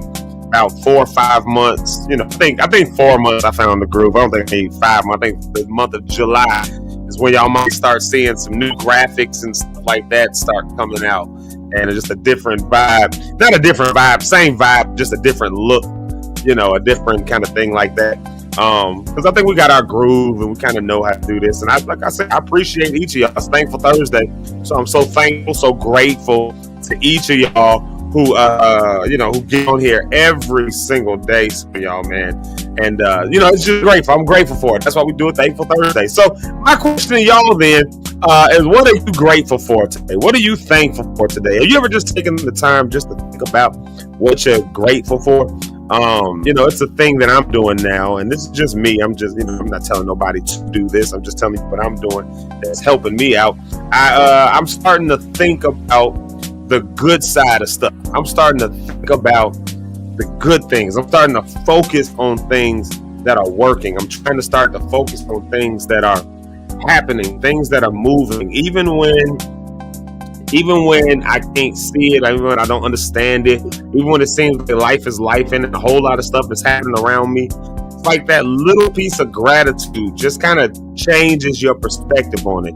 It like literally shifts something inside of you. And it shifts something in the way you think. It shifts something in the way that you move, the way you engage with people. Like it shifts something. So I'm wondering, what are we grateful for today? What are you thankful for today? Like right now, I'm thankful that I see Mama Susan Parker in the comments. I'm grateful to see that. My first time ever being on TBN was because of this lady right here. Like, I thank her so much. You see what I'm saying? Like, opportunities like that, you can go back and look at it and be grateful. Like, are there people in your life that you're thankful for? People that were there for you when nobody else was there. There are people who gave you some lessons that you needed to learn, that you couldn't learn from anybody else, but you were able to be in their space and learn those lessons. Do you have people like that? Do you have situations? Maybe you're grateful for your job. Like some people ain't grateful for their job. Like, but remember when you didn't have a job? Like, remember, just think back to when you didn't have a job and you couldn't pay your bills and you couldn't figure out how you was gonna feed your kids and you couldn't figure out how to how you was gonna get that car note paid. Just think back to that time. Remember that. You was on your face every day. Lord, please give me a job. Lord, please. Right? Remember that? Remember all that? And then you started working about a year in. You was like, I hate this job. I can't wait. Lord, I need something else. I just can't do this no more. I just can't. My dad used to say, don't let your blessing, the thing God blessed you with, don't let your blessing become your curse. Like, so now you were grateful. Lord God, I wanted this. I needed this, and before you know it, now you cursing it because you got to do the work, or because you listen. I'm not talking from a preaching standpoint. I'm talking from I done lived this out kind of standpoint, where you work so hard to get something, to attain some success, to get around certain circles, around certain people, and then you burn out or something like that. You just pull too hard, or you just doing too much, and your brain just can't handle it, and just a lot going on sometimes. Your body gives out, and before you know it, if I just can let go of this, and if I can, I'm telling you, I lived it. This is what it looks like for me now, getting up. And I'm telling you, one of the ways that I'm getting up is I'm starting to focus shift my focus. I'm starting to focus my shift. But I'm starting to shift my focus onto the gratitude that I should have for the fact that I even have certain opportunities, for the fact that I even get certain things, the fact that I even get to go certain places and meet certain people. Like, I'm grateful for it. So no longer letting the blessing become the curse. And that would be my soapbox still for today. Just don't let your blessing become your curse. You already got so many things to be thankful for, if nothing else. Like my aunt said, just grateful to be alive with great health and amazing family support when I need them. Because family support is everything. If you ever been in a situation, and maybe y'all have, I don't know, maybe y'all's lives have been all together all your life. Maybe you never had no issues, no worries, no nothing like that. But have you ever been in a situation where, you didn't have nothing? You didn't have nobody, and the only thing that you had was the people who love you the most. I know we got a bunch of family members who just leave us, forget about us, or they get the life in and life just happens for them. But what about the ones who stayed? What about the ones who did become a support system? Did you ever thank God for them? Did you ever, bless God that you had at least somebody? Maybe it wasn't your family. Maybe you just had a friend that just showed up. Like, you just knew you could call that friend whenever you needed to. Like, have you ever had something like that? Like, did you ever just thank God that you had that? You know how many people don't have anybody at all? Like, so thank God that you got somebody. It's, we deal with all these different types of folks with the work I do. I tell you all about the Community Healing Resource Center all the time, the work and stuff that we do over there. And, like, we get, this time we come across people who literally are just trying to figure life out. And when I say trying to figure life out, I don't mean just trying to figure out how to, pay a bill or just find a job or something. I mean, they got nothing, nobody. And sometimes, you hear certain situations and stuff, and I'm like, man, I'm grateful to God that, had it not been for the grace of God, had it not been for the Lord who was on my side, and sometimes I get a little churchy with it, but had it not been for the grace of God, for the Lord who was on my side, then there's just no way that I would be where I am. I would be sitting in that chair that I'm sitting across from, looking for somebody to give me a helping hand. Like grateful for what you have, grateful for who you are, grateful for the people that you have. I'm just there today, thankful Thursday, and I'm on the soapbox with it because again, I'm hoping that we, as all the lock stars in here, that we would be that way today, that we would share gratitude. That notice I didn't say show gratitude, I said share gratitude, because something about gratitude, and then I'll get off my soapbox right here. Something about gratitude is contagious, man. I'm telling you, something about gratitude is contagious. Like when you start being thankful, when you start being grateful, when you start just smiling just because you walked in the room, I'm telling you, that light, it is contagious. Other people start doing it because it's kind of hard to be around a bunch of people who are grateful and thankful and content with life, and then you and they're just hating on everything and everybody, and I wouldn't do it that way. I can't stand such. It's hard to be around good energy when you just got bad energy all the time. You know what I mean? So so be grateful today. Be grateful, and I promise you, it will shift the rooms that you go in. And that's my spiel for today. Let me say hi to my mama. Look who just came in. Yeah, I'll show my mama some love. She came in right on time for me to wrap up that soapbox spiel. That's my mama, y'all. Y'all tell my mama what's up. Y'all say hey to my mama. That she is right there. Had it not been for my wife, because I've been so busy and stuff, I ain't had a chance to talk to my mom. My wife, we be in a group text, so my wife be responding for us. I gotta call my mama though. I gotta call parents. I started talking to my dad the other day. I had to get off the phone, and then I was on my way out the house and didn't get a chance to call them back yet. But yes, I gotta call my parents. I gotta see my parents. But yeah, so they got it. You're busy. Take a trip. Yeah, I need to just go ahead and take a trip. Yeah. And, yeah, man. Sorry, everybody. I was late coming back. I'm taking care of some stuff. Oh yeah. Yeah. It's all good. I got my soapbox early. When Zeke, what's that? Well, I'll just say, what's that man's name? Rich, get here. I'm gonna mute and come back before we leave the show to take care of some stuff. But yeah, man. The man got a busy day today. Yeah, gotta work. Yeah. As I was saying, like some people, talk about how work can burn us out and stuff like that. But on the other side of that is, remember how burnout you were when you didn't have a job? Like, didn't have no money, didn't have no money, and didn't have a way to get none because you didn't have a job. Like, you was praying on your face every day. Lord God, please bless me with a job. Lord, just please, Lord God, just open the door. God, I'm so tired of going here every morning. Yeah, get 6 months and I can't stand this place. These co-workers get on my like, but just 6 months ago, you was praying on your face every day, fasting. Praying and fasting, sometimes not because you not even fasting because you was trying to do a spiritual fast, just sometimes fasting just because you couldn't even afford to put food in your refrigerator. So Lord, I guess we fasted. And that's what people say it like, I'm just gonna fast. That wasn't what you wanted to do. You know, you had no choice. Right, you ain't had no food in your refrigerator. You couldn't get none. Right? You're starving out here, so yeah. Right, yeah, and now you cursing the job, But if anybody, on a serious note, if anybody is ever looking for food, you don't have none, I got resources for food pantries. If you're in the Chicago area, we got a food pantry here every Wednesday. I know another few spots that have food pantries. You can get a box. So I will throw that out there when we're talking about food, because there are some people out here that might not have that capability. Please feel free to reach out to me at the Community Healing Resource Center so we can hook you up, make sure you're at least eating. We got to make sure y'all eating out there. Get your food box on the food pantry days. I at least just want to throw that little shameless plug in there, Yeah, so you needed it though. Yeah. Somebody really might actually. You never know what people. Because we say this all the time. What if you never know what somebody's actually going through? And sometimes people going through a real hardship, and especially in church world, we be afraid to tell people what we actually going through.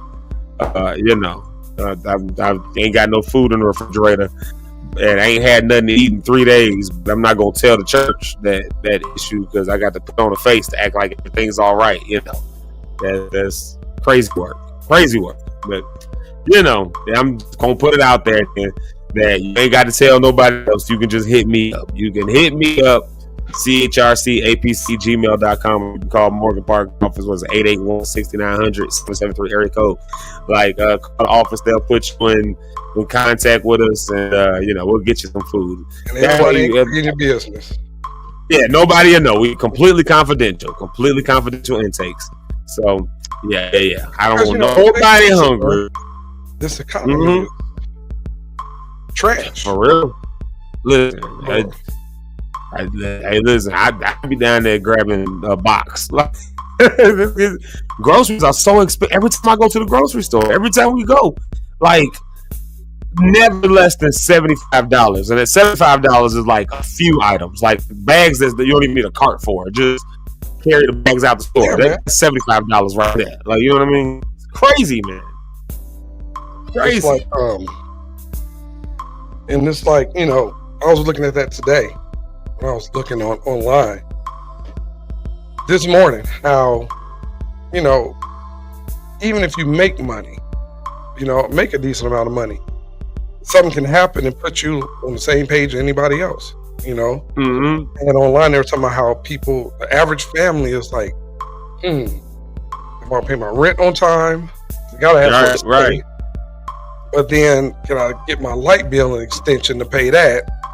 And then my cell phone bill, I gotta have a phone to communicate with the world. And then my kids, I got children, it's like a lot, man. And then when you have a government that takes programs and takes, benefits from the people, and then sit back and say, well, we're cutting the fat. And, people just need to, what they say, get up. Pull yourself up by your bootstraps and get some stuff going. That's not everybody's story. I remember watching this. What it was online. I remember the girl off of who plays in the Avengers movie, the one that played Black Widow, Scarlett Johansson. She was saying, I thank God for food pantries, because my family, we were on public assistance. She said we didn't have food like that. We went to the food pantries and all this kind of stuff. Now she's a multi-millionaire, but her whole young life, all the way up until mini adulthood, she needed help from the government and needed people. And she said our family worked, they just couldn't make enough. Right. The working I went through a situation at work, something that had nothing to do with me at one point, and in my check, due to this situation, I was missing almost $866 a month out of it, because of something that had nothing to do with me, but my name was put on it. And that was a time of like, oh my God, what am I gonna do? But and even with that, I still made enough at work to be good. But I don't care who you are, in the regular is $800 a month might be your whole bill budget. Almost $1,000 a month extra was coming out of money for me. So that's it the was whole like, bill budget and some. That's bills and food right there. Yeah. So I had to learn how to get around that and function around that to maintain a livelihood, and not livelihood, but a life. So there are people that need help, man, and need these programs and need to reach out and don't be ashamed to do so. Yeah, I wonder what we've done in church that made us be ashamed of that stuff like that. Because I've heard this. I've heard this a few times. Like I have signed up a few people that be like, I don't want nobody from my church knowing that. And so, like, I've heard that a few times. Like, that's not wanting folks from the church to know. So they got to do the Nicodemus thing. They got to come in late at night. You know what I'm saying? They call me and say, and of course it's all confidential. I'm not saying nothing. I'm not saying nobody's name. But at the same time, it's just like, I hear the mentality that's there that just hits me where I go, dang, like people really be needing stuff. Why would that be a thing that we feel that we have to be, that people are judging us by? And I know it's a thing that people be judging by, but why? We all have run across some kind of way we need help. And truth be told, the millionaires that y'all know, most of them, a lot of them are millionaires because they're getting government assistance. It just don't look like, the government assistance you used to buy food stamps and stuff. But them subsidies that's running their businesses, them tax cuts that they pushing through, those are government subsidies. Those are things, it's welfare, government assistance. You know what I mean? Like the banking industry should have crashed in 2008, but government welfare stepped up. Like, so everybody got welfare. It's a lot happening, man. It's a lot happening. People just need to, I'm not that guy to tell people just tighten up. Everybody's situations are different. Yeah. How to be loving people, man, understanding. I'll be back there. I'll take this call. Go ahead, do your thing, brother. Eric will be back in a bit. Yo, I tell y'all what, we got Eric coming back. Jamaica just said something here. What you say? Sometimes the church will tell you to pay about it and not offer actual help. Now she corrected herself and said pray about it, and I agree with you there. But sometimes they tell you to pay about it too. You get to the right place. There was a wave in like the 2000s. I don't know if you remember this wave. It was heavy in the church, bro. Now, I don't know if you remember this wave, but there was a wave of just pay your way out of debt. You know what I'm saying? And there's a spiritual principle. This is a very nuanced and layered conversation, so I don't want to get it off that way. But where there was this mentality of give, but then people started getting hit with the fact of while I'm giving, I'm struggling. And what I'm hearing about blessing ain't hitting my doorstep. You tell me, wait. And it's been 20 years and I'm worse than I was 20 years ago, but everybody else doing all right, so they started, having to readjust and think to themselves like, all right, is this really God telling me to do this? Is this really? And there are times where, listen, there's been times where God told me, go ahead and give it. Y'all heard the testimonies before. Go ahead and give it. Go ahead and do that. I bless you for it. And I believe God does do that, which is why I give, which is why I don't mind giving, which is why I don't mind, I got it, you got it. There we go. But also there was this wave of just charlatans that came through the Christian church, and they helped to spread a certain level of a gospel that really put people in hardships and in binds. And then when stuff, like I said, people started going to the church and saying, hey, after all this giving, I need some help. They didn't have no resources in their churches to help people. So, there's one thing when you give. Maybe the church can't always offer financial help. Churches have big needs. I don't know if y'all noticed or not. If you never worked in a church or never ran a church, and churches be having really big needs. Like, so legitimately, you got to ask for it. You got to take up the offer. And if you don't, that big structure you in ain't gonna last. So you got to do that stuff. But there's these other so you might not, I'm saying that to say you might not go to your church and ask for some cash and be able to get it, but no resources at all.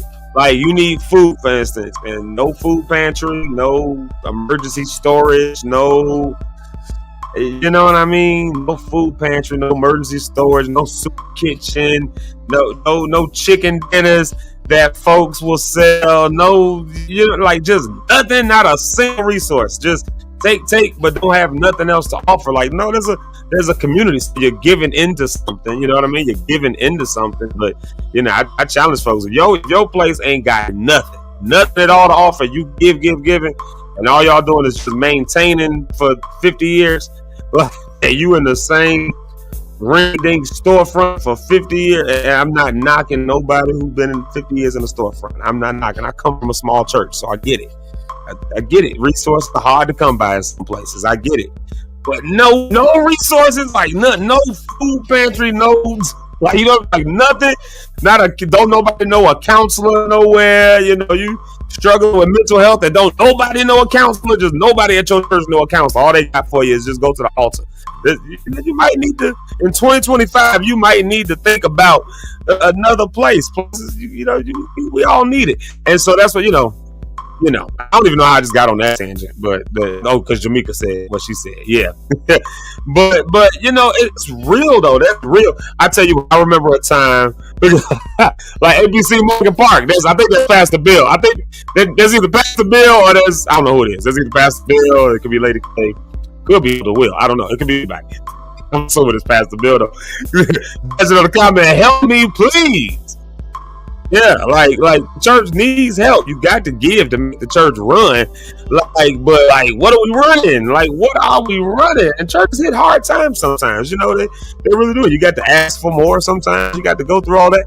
But I mean, God, the work ought to show. The work ought to show. There ought to be some resources and some other stuff. And I know there's some people, I'm telling y'all, it's some churches that will actively tell you don't need to have none of that stuff going on. We just preach Jesus and that's it. Shoot, you don't need a building for that. It is Pastor Bill. Y'all give it up for Pastor Bill. I ain't seen Pastor Bill in a minute. Y'all know he been on sabbatical, so I'll be trying not to talk church business with him and stuff like that. I don't think I say he don't understand the meaning of sabbatical because he still be around. Be like, y'all give it up for him. Y'all know he's in school right now. I told him we got to have him back on, and this is a side segue. He needs to come back on so we can talk about this book he got. Y'all know he wrote a book, and we was talking about it maybe a week ago. So we can plug that for y'all so y'all can see that. Y'all know I'm always shouting stuff out, but y'all want to definitely check that one out because y'all know we AI friendly over here. Every episode is written by AI for me. You know what I'm saying? Like, well, my mama said, sound like I got experience with churches that ain't got nothing but take. Okay, so I'm gonna tell y'all this story. And I'm not gonna say his name. I'm not gonna be that way because there's still people who follow this man. But if I ever had to see this person one-on-one, you ever just seen somebody? You ever just seen somebody where it takes you everything in you not to just clock them, not just one good time. Like I don't like you. I just don't like you. Like you ever just had that? Yeah. So this is one preacher. I remember I did this concert down in Kankakee. This is before New X. This is before LXW. This is before BRL. This is way back in the day. I had a group called Ezekiel 767. I was just trying music out, just trying stuff. And I was wild back then. And he wanted to throw a concert. He wanted to throw a concert. You know, you get pastors that do that. I thank God for the pastors who do it the right way. You know, that's why I'm always pushing stuff over here at APC. Pastor Bill be like, nah, I want to see. He holds me accountable just like Eric and Rich do with the music and all that stuff. So I thank God for those people. It's Thankful Thursday. But the ones I want to clock in their face are the ones who say they trying to support you and do something for you, but really just using you to enrich their own selves. So I had this one little pastor in Kankakee. He this short guy. The little short guy had a church on Schuyler. I ain't gonna say everybody's names. There's a few churches going up and down Schuyler. I ain't gonna say if it's the north side or the south side of Kankakee. I'm just gonna say his church was on Schuyler Avenue, and I did a concert at that church, and I didn't ask for an offering. We didn't say we was gonna do an offering, nothing else like that. You know, he brought me up, so now I got to stand there and hold the basket. And that's if you never had to stand there and hold a basket for people to bring you an offering, it's the most uncomfortable thing. Like if you ain't never had to stand at the front and let people bring you an offering because a preacher said, come up here, hold this basket, we're going to give to him. So, you know, he said he was going to give to the group and have people come bring the offering around. And I'm telling you, like, now I'm standing there uncomfortably because we didn't discuss this. I didn't ask for this. I was just grateful somebody gave me an opportunity. And I invited friends and family. And so it was, you know, it was a lot of folks in the house and it was a good time. Man, and so I'm watching people drop stuff in there. I know for a fact I saw my uncle cut a check for $100. My uncle came and he don't go to nobody's church stuff. He cut a check for $100. I saw like 2 or 3 other $100 bills going on in my family because you know we were trying to support Zeke. I saw 20s and 50s and 100s going in. I'm like, these people love me. You know, it's nervous. It's nerve-wracking to have it happen, but I'm seeing it happen. So then after the show, or maybe no, not after the show, after the offering, before I went up on stage. Matter of fact, I'll tell y'all if anybody was there, so you can remember Al Green's daughter. It was me and Al Green's daughter. I forgot her name, but we were in concert together for that event. Like he brought her out. It was me and Al Green's daughter, and I thought that was so cool. But you know, so he raised this offering for me. Of course, I was the headliner of it. Raised this offering, and then this man took me backstage. I had to cut the music off for this one, y'all. This man took me backstage. Back to the one backstage. He was at a storefront. Like it's. We was at a storefront, nice storefront, but it was a storefront. But we took me backstage to the back room talking about some. Now I'm gonna give you the bigger half. You know, this is the offering such and such. Now I'm gonna give you the bigger half. Now, first and foremost, Math. Everybody knows math. Everybody know math, right? Y'all know math. If somebody say bigger half, you already know they on some shady stuff because ain't no such thing as a bigger half. Half is half. It's the same thing. 6 in one hand, half a dozen in the other. I don't care what you call it, but it's the exact same. That's what makes it half. 50-50. Like, so, okay, bet. I didn't ask for it. I get it. I'm a church kid. I'm a PK. I get it. You got the church got expenses. Okay, cool. I know you raised the offering because you got to do expenses and you going to give me some. But when he said the bigger half, I knew we was on some shady stuff then. Because then when they gave me a check, I think it was they gave me all the checks that were in there. That's for sure. And then from the cash, I think they gave me something along the lines of like $50, $100, whatever it was. I know he took home at least 3/4 of that offer because again, I'm watching what people putting in they had me holding the bucket so I can see what they was putting in there. I saw the $100 bills. I saw at least 3 $100 bills. Plus a $100 check. So that right there is $400. That's on top of all the 20s and the 50s, and just other little numbers that I saw go like the 5s and the 1s and the 10s. Like, you know, it was a lot of money in there. There had to be like $1,000 at least in that offering basket. And I went home with something like, Mama, you can correct me if I'm wrong here, but I believe it was something like $250 or something like that. They gave me, you know, because it was a couple checks and all that. Like he gave me what could have only been about a quarter of that offer. Talking about I'm giving you the bigger half. Not only did you not give me the bigger half, not only did you not even give me half, we're gonna say bigger half just because it's 2 pieces. You didn't even give me the bigger half. Like, just a liar. And churches, like, it'd be some preachers who be on that. Some churches and organizations that be on that. So if you're in a place like that, I'm starting to them places like that, them people like that, call them out. You know what I mean? Like, that was okay. My mama said true. There she goes. I told you it was about a quarter of that offering. Like, and after that, I didn't rock with that dude no more. I didn't rock with him no more. And then he got into some other crazy stuff. I ain't gonna go into that part. The stuff that made me want to clock him. Then now when I see him, I want to clock him. That stuff. Yeah. You get the, yeah. Test my Holy Ghost. Yeah, he tests my Holy Ghost. So, all right, there's my little story right there. So I'm thankful for God.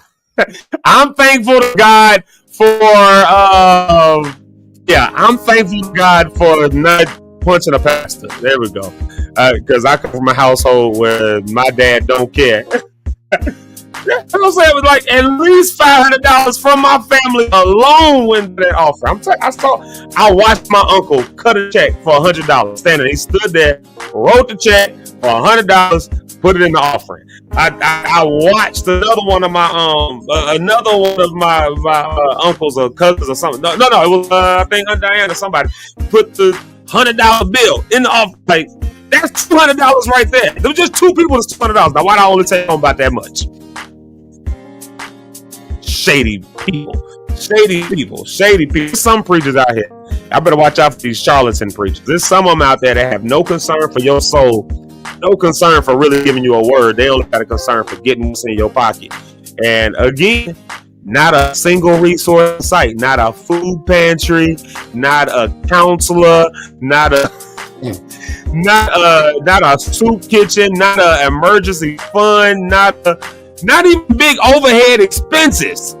And yet, yeah. So anyways, it just took me to a place thinking about that. Anyways, let's see here, y'all. I see him coming in backstage. I think he's trying to pull it. I'm letting him get on. I see him back there. I know he's here. Rich Holmes, but we're gonna get him on the stage in 1 minute here. I tell you what, I'll give him a chance to get his camera and stuff together. While we do that, I think I will play for y'all this music video. Y'all let me know. So hold on. Pause the track.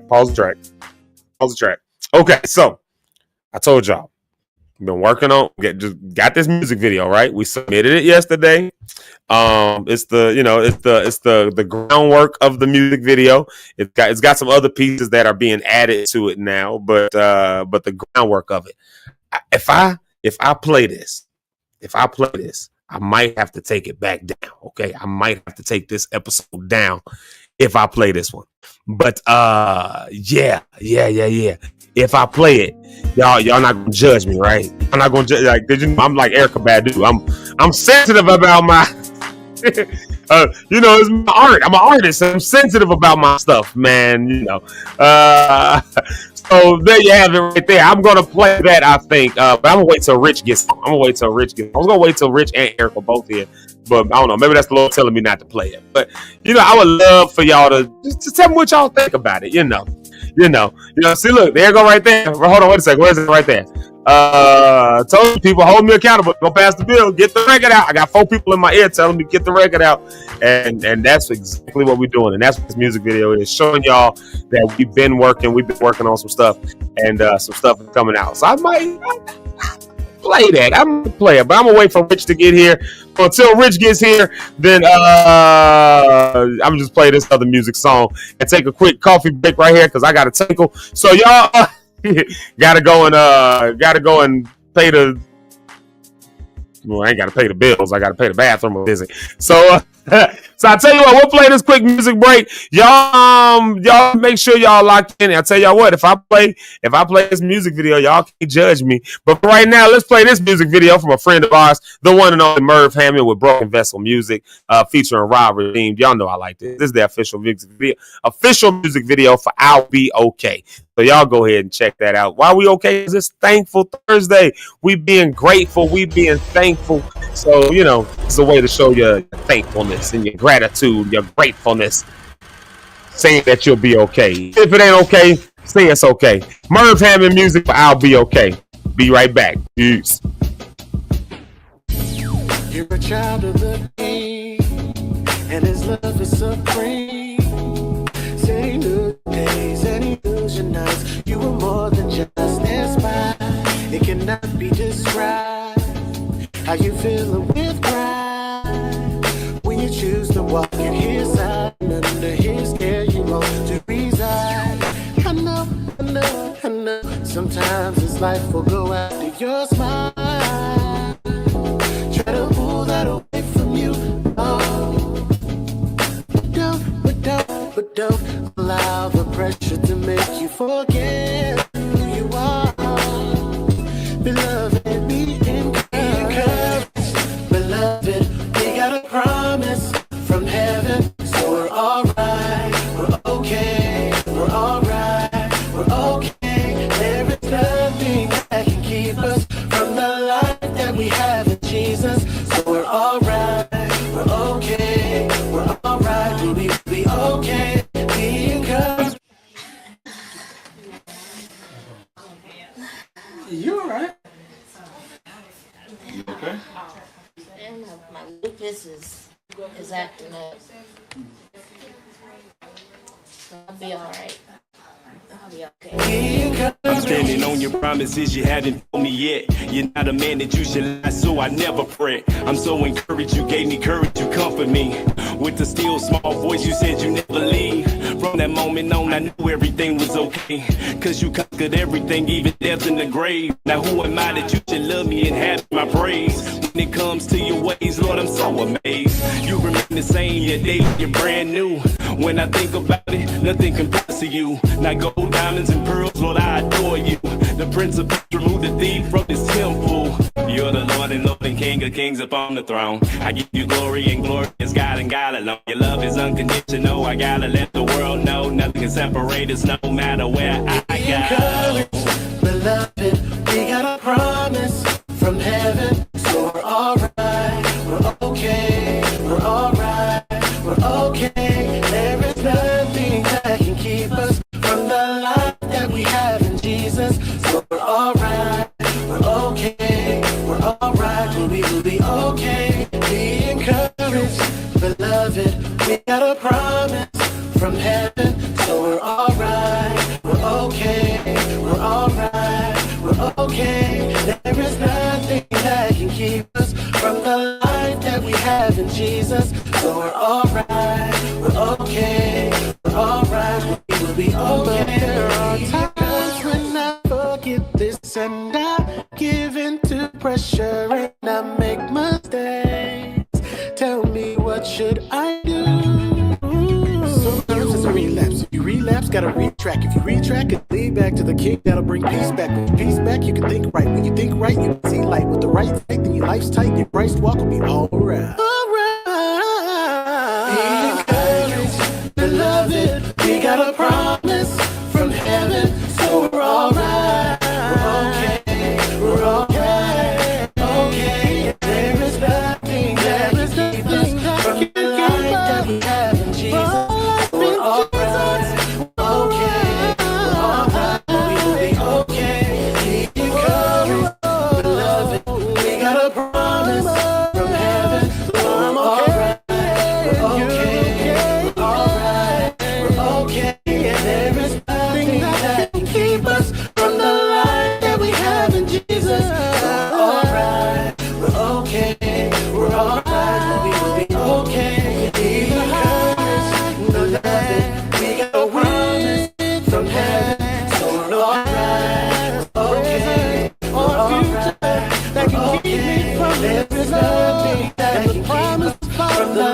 y'all. That is my jam. Shout out to my jam right there. It's all right. It's okay. We're all right. We'll be okay.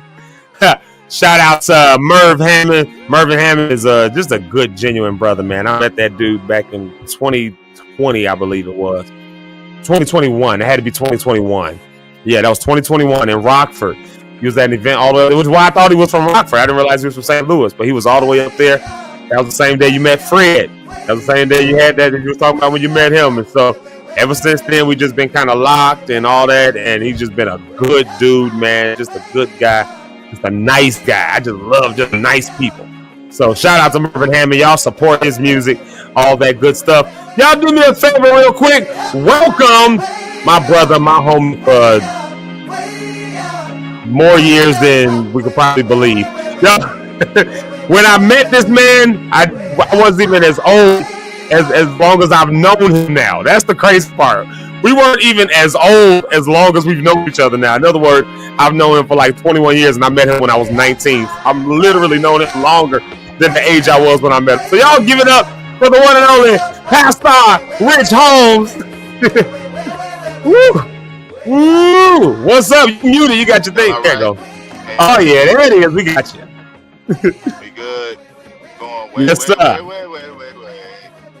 Wait. Real old now, man. We old now.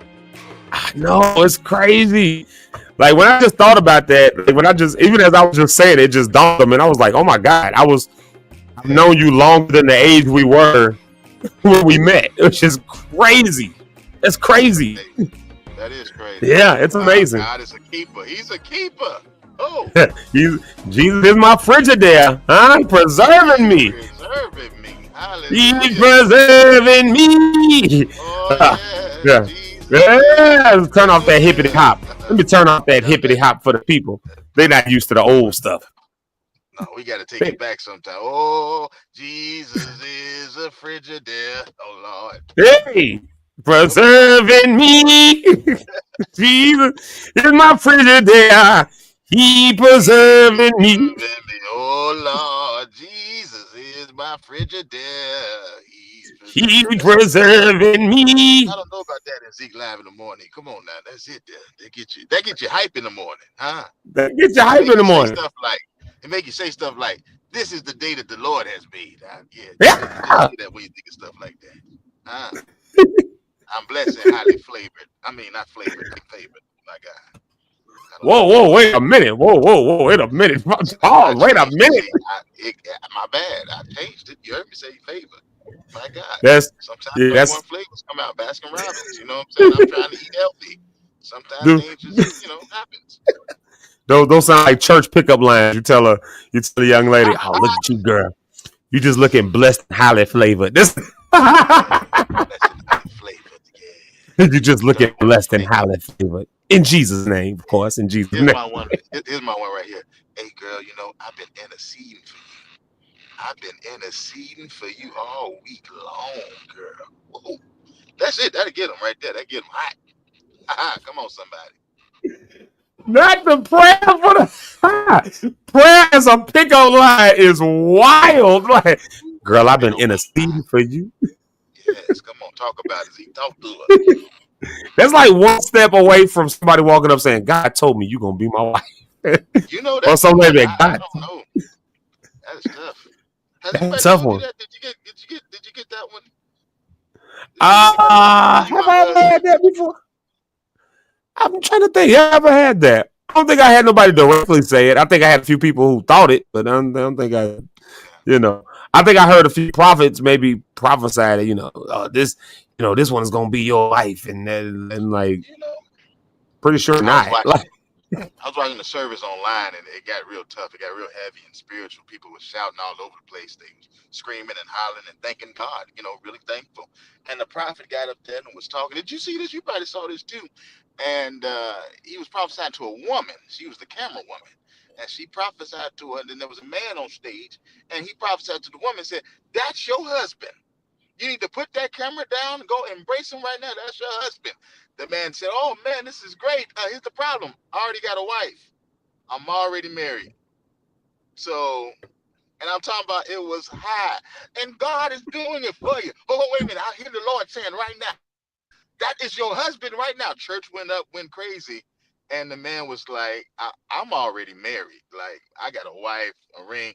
And he was on the stage with a suit and everything. I don't know if he was the pastor, assistant pastor, or not. And it was a guest prophet or something. But man, that was like, oh, what do you do now? Because it was what we call a high praise moment. And maybe he just missed it, you know what I'm saying? But I was just like, oh, that's a tough miss. That's a tough miss right there.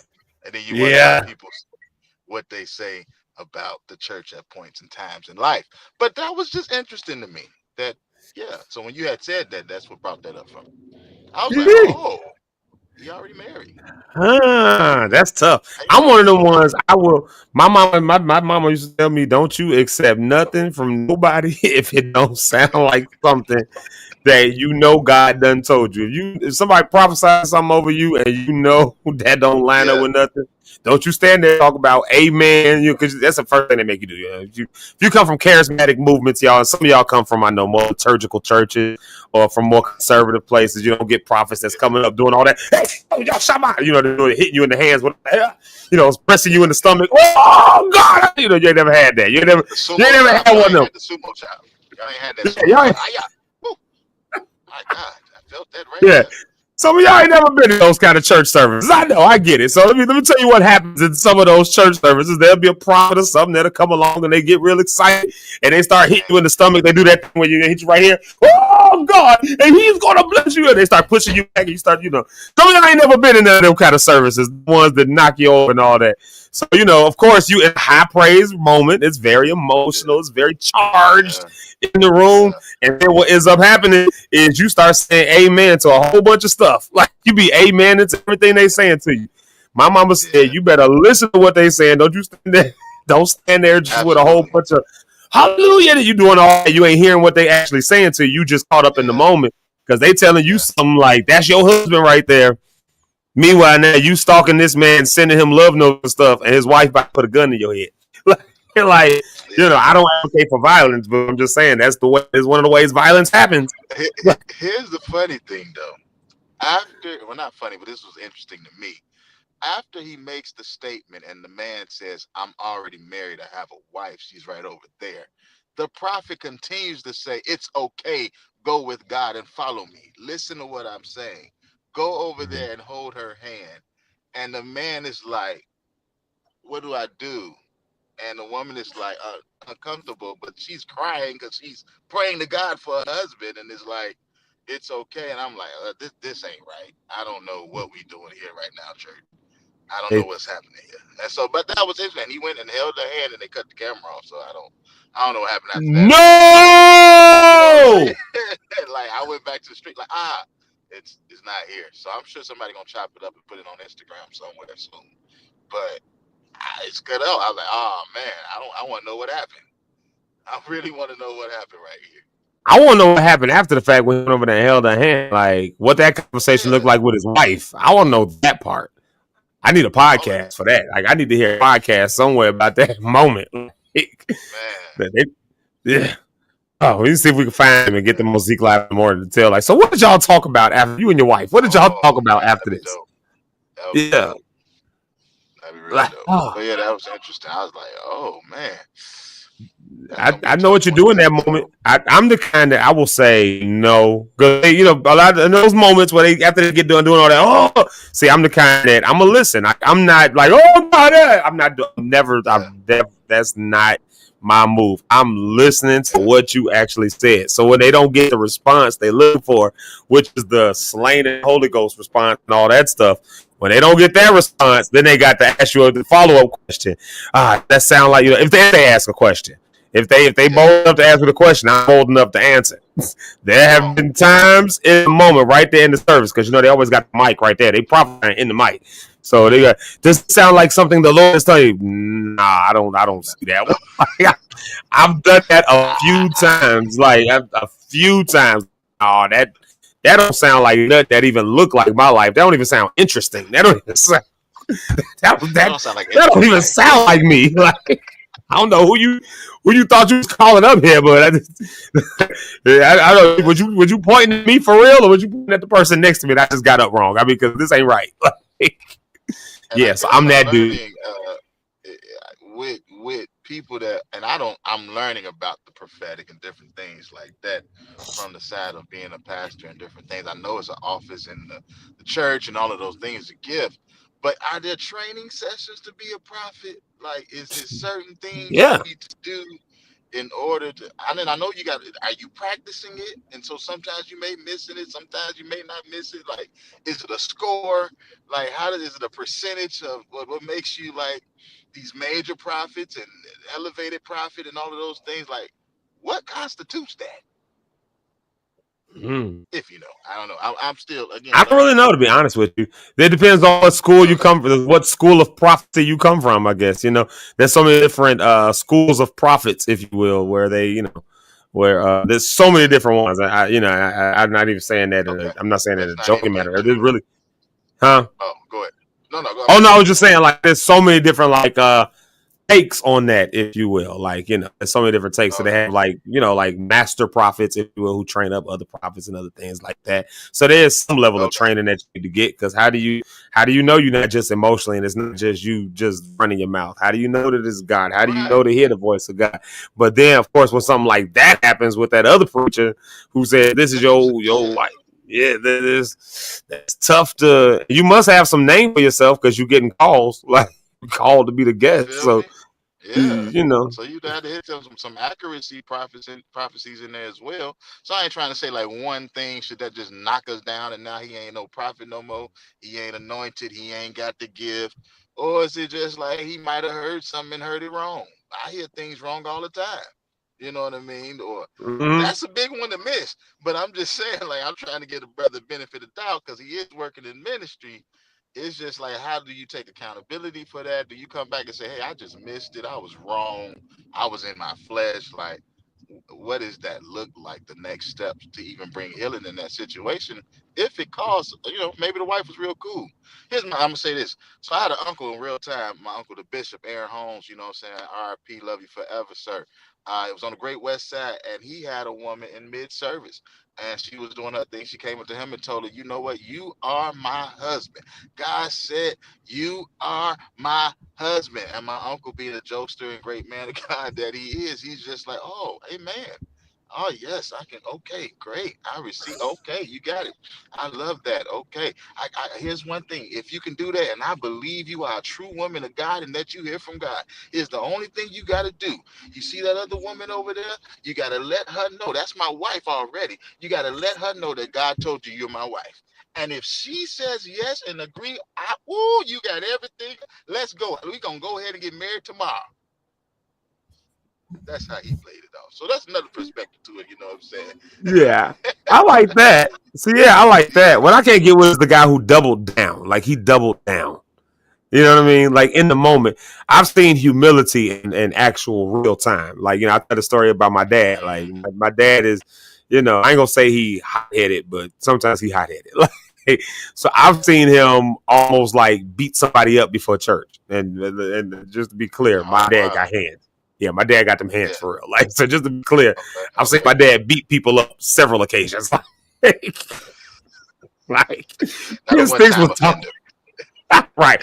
Me and Steve was talking one day about, how kids be like, my daddy can beat up your daddy. And we was just joking around one day. Yeah. And we was just talking, I was telling different stories. I was like, wait a minute. I've seen my dad get into an altercation with somebody more times than is probably normal. Like, oh, wow. Like, you're testing this gangster, He used to be a SWAT person, though. He was on SWAT team, so somebody like that, they train to go in, like so. So, anyways, I remember before service one Sunday, my dad was they went to the parking lot and went outside to the parking lot, and he was going to take everybody down. And then, he calmed down. My mom and everybody else, they made us go back inside. They made us go inside. I remember my sister and a couple of, I heard them all crying. I remember all that. And they sent us back in. And I kid you not. Like, I'm talking in real time. And I learned a big lesson about my dad and about accountability in this moment. My dad came up there. So, because everybody saw it. The whole church saw the incident. The whole church saw it. My dad got up there, and before he preached, he addressed it, and he said, "You know what? The way I just handled this situation was not right. That was wrong. It was wrong. I could have handled that very differently. It didn't have to get that far out of hand. Sometimes I just hot headed. I'm very much paraphrasing what he said, but you get the gist of it. And he did all that, and he said, "Now let's open our Bibles and go." It was essentially like, I need the same grace sometimes that y'all need, because I don't got this walk all the way together. I mess up, and he did that in real time, and then preached the sermon. And I learned in that moment one of the biggest lessons that I've ever learned, that accountability can happen in real time. You don't have to wait a week. You don't have to double down on it in the moment and then wait a month later to come back. You know what? I was wrong about such and such. You knew you was wrong when you did it. Like, just own up to it. We saw it. You saw it. You felt it. We felt it. We're a community. We're supposed to love each other. We can get over this. What we can't get over is you doubling down on what you knew was wrong. You know what I mean? You knew it was wrong to tell that lady that was her husband. When you found out that the man was already married, you missed it. It was okay to say, you know what? Hey, look, y'all. Hey, it's a high price. I missed this. That was I got it wrong. Say, I admit to that. I'm sorry for that. But let me go back to God on what that is and rectify this. Could have did that, but instead, just the humility it takes for that, which ain't no small feat. It's a big deal to do that. But it takes a lot of guts to be able to admit to that, especially in a high moment like that, because you don't know how people gonna take it. Jesus Christ! I mean, how did they already just take it when they find out the man is married? Like, I've already taken it. I'm like, oh boy, that was tough. Like, Jesus. But yeah, you said something, man. It's that with the pride and everything like that, and that's something I'm working on in this journey, to make sure my pride is lower, my humility is raised and increased. And so I think that's a big deal, because in church and ministry, that's important, man. You can't think highly than what you are and what you're supposed to be. I don't mind you thinking highly. I think a person should have self-confidence and all of that thing, especially in the Lord. But when you out there totally wrong, I think you need nothing but grace now. Ain't no time to double down on it, and I already know I'm wrong. Now you're trying to make yourself still seem right in the space. Man, hey, it's time to eat that humble pie, as they would say back in the day. Let me get under this grace and let me try it again. Which is another reason why I love God, because you get your opportunity to try it again, get it back together. But if you still want to double down on it, that's when that flesh comes in. That's when nobody want to deal with you. Your character is shifted and changing. And now we in the flesh and we ain't got time. But yeah, that's what I said. That's Nah, you right though. Like, especially when it comes to stuff though, like when it comes to like prophecy though, because people, and like I said, everybody don't come from church movements where that's a thing. So I get that. I do. I get it. So some people might not understand the depth of what we're saying, but like, if you've been in those types of and I'm gonna call them charismatic movements, because they tend to be charismatic movements where you find these gifts of prophecy and other things like that are in effect. And so, a belief in the gift of prophecy, and so, if you've never been around that, you don't understand how real that is for people and what that is. And so when there's that moment where somebody get it wrong, like, like, there's also a lot of grace like people do genuinely have grace. I think it's just the loudest haters be the main ones who throw you off the game, because the loud haters will make podcasts about you, and they'll do whole YouTube videos and stuff. Like, tell what your life and your story is. But they just loud. coming out.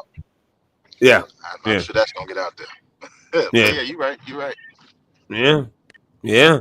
But you know how much more viral it would go if in that moment, like, it'd be hard for it to go viral for being wrong if right behind it, in that moment, you say, you know what, I got that wrong. Like, because then what can somebody else say about you at that point? What can, like, you just acknowledge you got that wrong, and you might even show what grace actually looks like in real time in doing that. It might go viral for a whole other reason. Or maybe, they might be getting ready to get a divorce or something. You about to go through a trial, and maybe 3 years later, that might be your wife. It may not be. That's the other side I thought about it too. All be in God's timing, You got to look at different sides of the coin. That's true. But then my question would be, why say that over the speaker system? Because maybe now the reason that the divorce happened and this becomes your wife, because you just put a tension in my household that did not need to be there. What nobody, we was on good terms, everything was great, and now you done planted this seed inside my wife. Pause. You done planted this seed inside my wife that now got her always thinking in the back of her head, insecure. Maybe that was God who said that. Maybe I do need to just move on. Maybe I did, and now it just causes a whole other thing. And now we end up in a divorce and a messed up household. And we was on, everything was good, a great trajectory and everything, but you done put the seed in their head that maybe I'm not good enough. Maybe I'm not worthy enough for this marriage. Maybe, and now it does manifest into that. So, whatever you loose in heaven will be, loose on earth, be loose in heaven. Whatever you bind on earth will be bound in heaven. The problem is some of us are loosing and binding stuff we shouldn't be loosing and binding. And then that's why, then when we align with it, then heaven aligns with it, because where 2 or 3 are gathered in my name, then he's in the midst. And now you didn't did a thing. That's what my mama said. Make sure you listen to what somebody is speaking over your life. Don't say amen over nothing you don't agree with. People start to praying and stuff like that. I'm not typically the one. I might, hear me say some amens and yes lords and all that, and I agrees. Yeah. You'll hear me say things like that, but I want to hear what you said first. I'm not just praising over you while you praying, because I don't know you, man. I don't know what you praying, and even if I do know you, we all sometimes get it wrong, so now you praying on something and I'm just amen, and that now I'm taking something on me that should not be there, and that's the danger for me. As I mature and growing in this journey or whatever, I kind of, if I get a prophetic word or someone saying something, speaking life over me, it don't have to be prophetic for those that don't understand that, but just someone speaking well of you, speaking good of you, it should be something that I've heard before that God has really shared with me. I'm looking for that. It should be something, and I'm hoping that my relationship grow with God, that it's not something that blindsides me. Like if someone were to say, hey man, you got to get ready to pack yourself up to go to Africa. Well, I don't know if that's me, because God ain't shared that with me, ain't gave me that at all. I mean, I'm gonna hear what you got to say, and maybe it'll go down the line. I don't know. But if off first surface base, I'm like, nah, that ain't. I have no desire. Yeah. I don't do no ministry over there or anything like that. God hasn't shared that plan with me.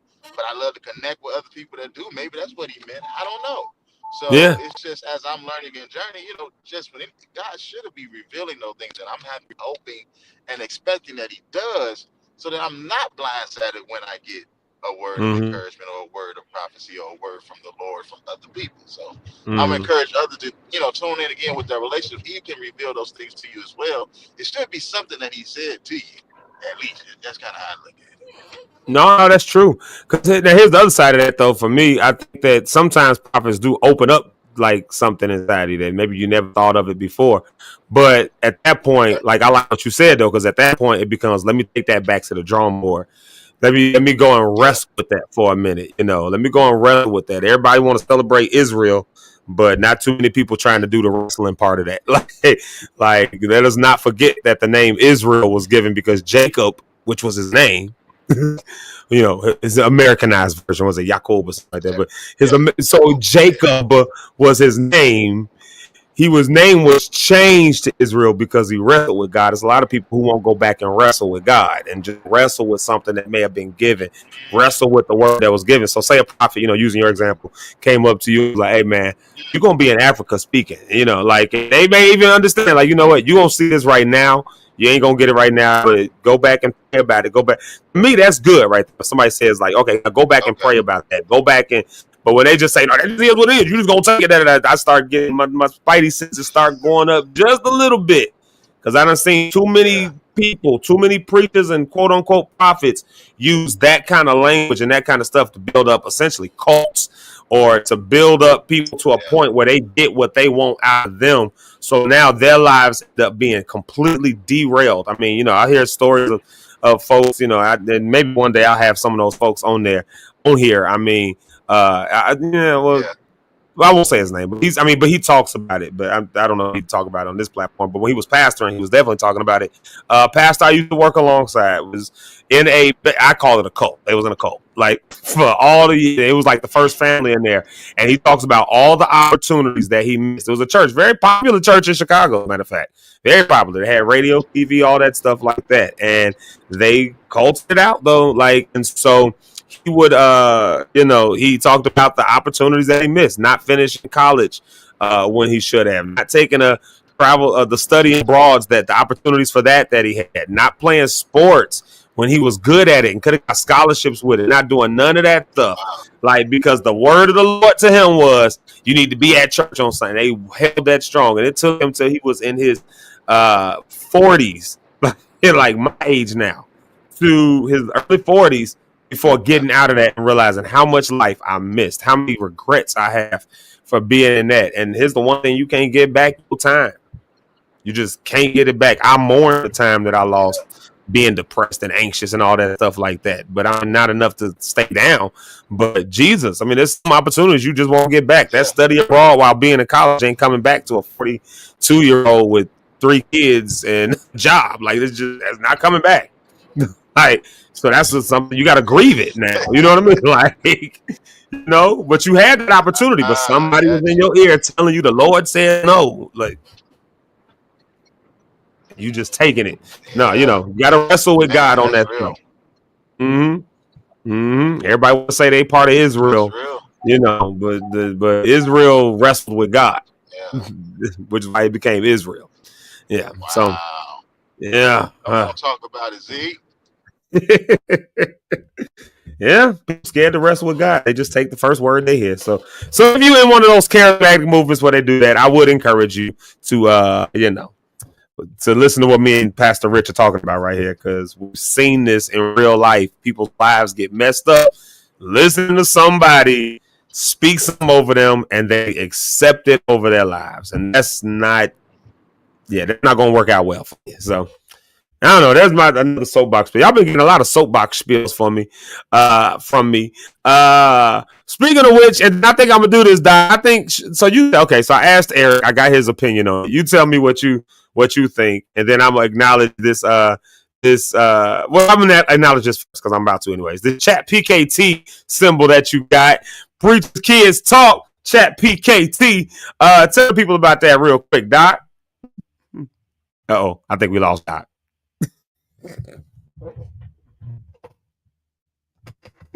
I think we lost him. Okay, I think we lost him. All right. He'll be back. Whatever. He's driving right now, so he might have lost reception or something like that. So we'll get back in a second here. All right. So Chat PKT. So I'm doing this with Rich as well.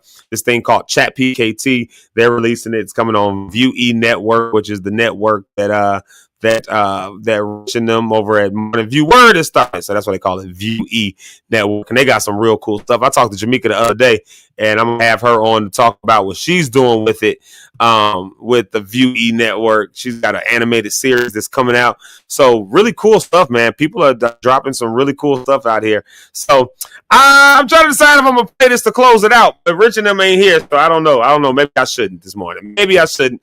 Rich and them, Eric is still on his call. Rich's phone just gave out. So I don't know. So maybe I won't play it this morning. Maybe we have to wait till tomorrow. Maybe we have to tell people whenever I did. Oh my God, I might have to wait till tomorrow to play this. Give me some music in the backdrop. Oh my goodness! Thankful Thursday. We are thankful. If nothing else, listen. I'm thankful that we, if nothing else, I'm thankful that we can have these kinds of conversations for real with y'all in the morning. We can have these conversations. Y'all don't judge us too much. I'm thankful that y'all just let us talk. I saw this one in the comments real quick. I'm going to throw it up there. I'm going to throw this up there real quick. Where's Merv at? Where's that comment? He said this happened to him. We were talking about somebody telling him that you, here it is right here, telling him that you supposed to be my wife or whatever. He said this just happened to him back in January. So that's crazy. And then my auntie said, God ain't sending you nobody else's husband. That part, right? Like, I mean, how about that? I've seen women supposedly slain in the spirit, and when they go down, the skirt hiked up in the booty. Skirt hiked up the booty. I saw a lady one time. If you come from My God, we've seen. If you come from these kind of movements, you know how this goes. That we done seen wigs go flying off. We done seen. This is why church kids is messed up. We be laughing at everything. This is why we can't take nothing serious. Because when you at a really high event church, a high energy church, people are people wherever you go. And when I say hilarious stuff happens, wigs flying off, skirts popping up with the booty showing, all of that happens for real, man. So we be laughing at all this stuff because we done seen stuff for real. What do you do? You can't unsee it. You come from that world. I've seen, instruments fall over. I've seen organ benches get broken. I've seen organ benches get broken, and the organ goes down both legs in the air, like just both legs in the air. Just seen that before. Seen a keyboard fall. Oh my God! I won't say who it was. I be not saying names to protect the guilty and the innocent, the guilty. Like I remember he did something. No, there was a church service, and he went to do something. He did one of these. Boom! Whole keyboard just went. The whole thing just fell apart. I chipped a tooth one time singing, playing the organ and singing. I turned around. If you ever seen me before, I'm doing all of this. I bow right there. God! Oh, like smacked myself. Blood coming all down, dripping all over the organ. Couldn't do that during COVID. Oh, there he is. Couldn't do that during COVID, but yeah. So we seen funny stuff in church, y'all. That's all good, I pivoted a little bit. Huh? That's hilarious, man. That one with the ladies with the dresses and falling out and showing everything. Like, what's happening here? That's why they be having them. Like, you want that pastor? I get it. To get that blanket on the people. My dad used to say that. Yeah, you gotta have them lap scarves. My dad used to say that. Be some ladies that come sit right on the front row and do all the. Right on the front row. Yes, Lord. Why are you trying to preach? Wait a minute now. Right on the front row. Ladies be doing it just like the dudes, and dudes be doing it too. They be trying to be in your. They try to slide in your DMs. They come in there, hey baby, don't you want to get a drummer? Oh yeah. Come in there, don't you want to get a drummer song? Don't you want to get the drummer song? Hey man, the drummers are the most saved musicians out of all of them. The drummers don't do nothing. They don't do anything. I've never seen a drummer with most sanctified. I don't think I've ever seen a drummer with a child out of wedlock. I don't think I. And most drummers I know they keep their chastity until they get married. Actually, most drummers, most church drummers. Once or twice or 3-8 times, but they don't really do it that much. They don't live up a lot. Like they make sure they get it right back with God. They the most relationship with Jesus. Yeah, everybody knows that. Yeah, ladies, if you want a good gospel man, get you a church drummer. I'm telling you, if you want somebody who's in the word, they know the Lord, and they never do anything wrong, get you a church drummer. Yeah, church drummer. They can always lead you in the right way. You don't have to worry about them slapping you upside the head. You know what I'm saying? Because they already slapping enough heads with the drums. Yeah, they ain't got to slap you upside. You know what I'm saying? So it's really good guy. And they communicate effectively. You know what I'm saying? They know how to count. Like, they really good. They really have a good count. That's the good ones. Yeah. Always the church drummers. I don't care what nobody says about them. They're the salt of the earth. They're the best. They're the best people. And also, if you want just a real good, solid, just never does anything wrong at all. Get you a worship leader. They don't. Oh. The worship nothing wrong. Leaders, they just like David. David didn't have just like David. Wrong. The way they paint him out in the church at time, David had nothing wrong with him. He was amazing. God, a man after God's own heart. Woo! I love David. So you got to understand, David is a good man. I'm not David. Going back to the worship leader. There we go. Whoever that worship leader is, he knows how to speak some things into your life. Oh yeah, that will increase you more and more. Yes, he does. Yeah. Oh yeah. Oh yeah, yeah. He's I'm got just giving y'all all the single ladies, all the single ladies, all the single ladies. I'm just trying to give y'all some solid advice here. I'm just trying to help you all out. Who to find that's right in the church when you come to church. And that one brother, that deacon who sits back there. If you go to especially an old Baptist church, that deacon, I promise you, that one yes. deacon who always looking like this, he not looking at you funny.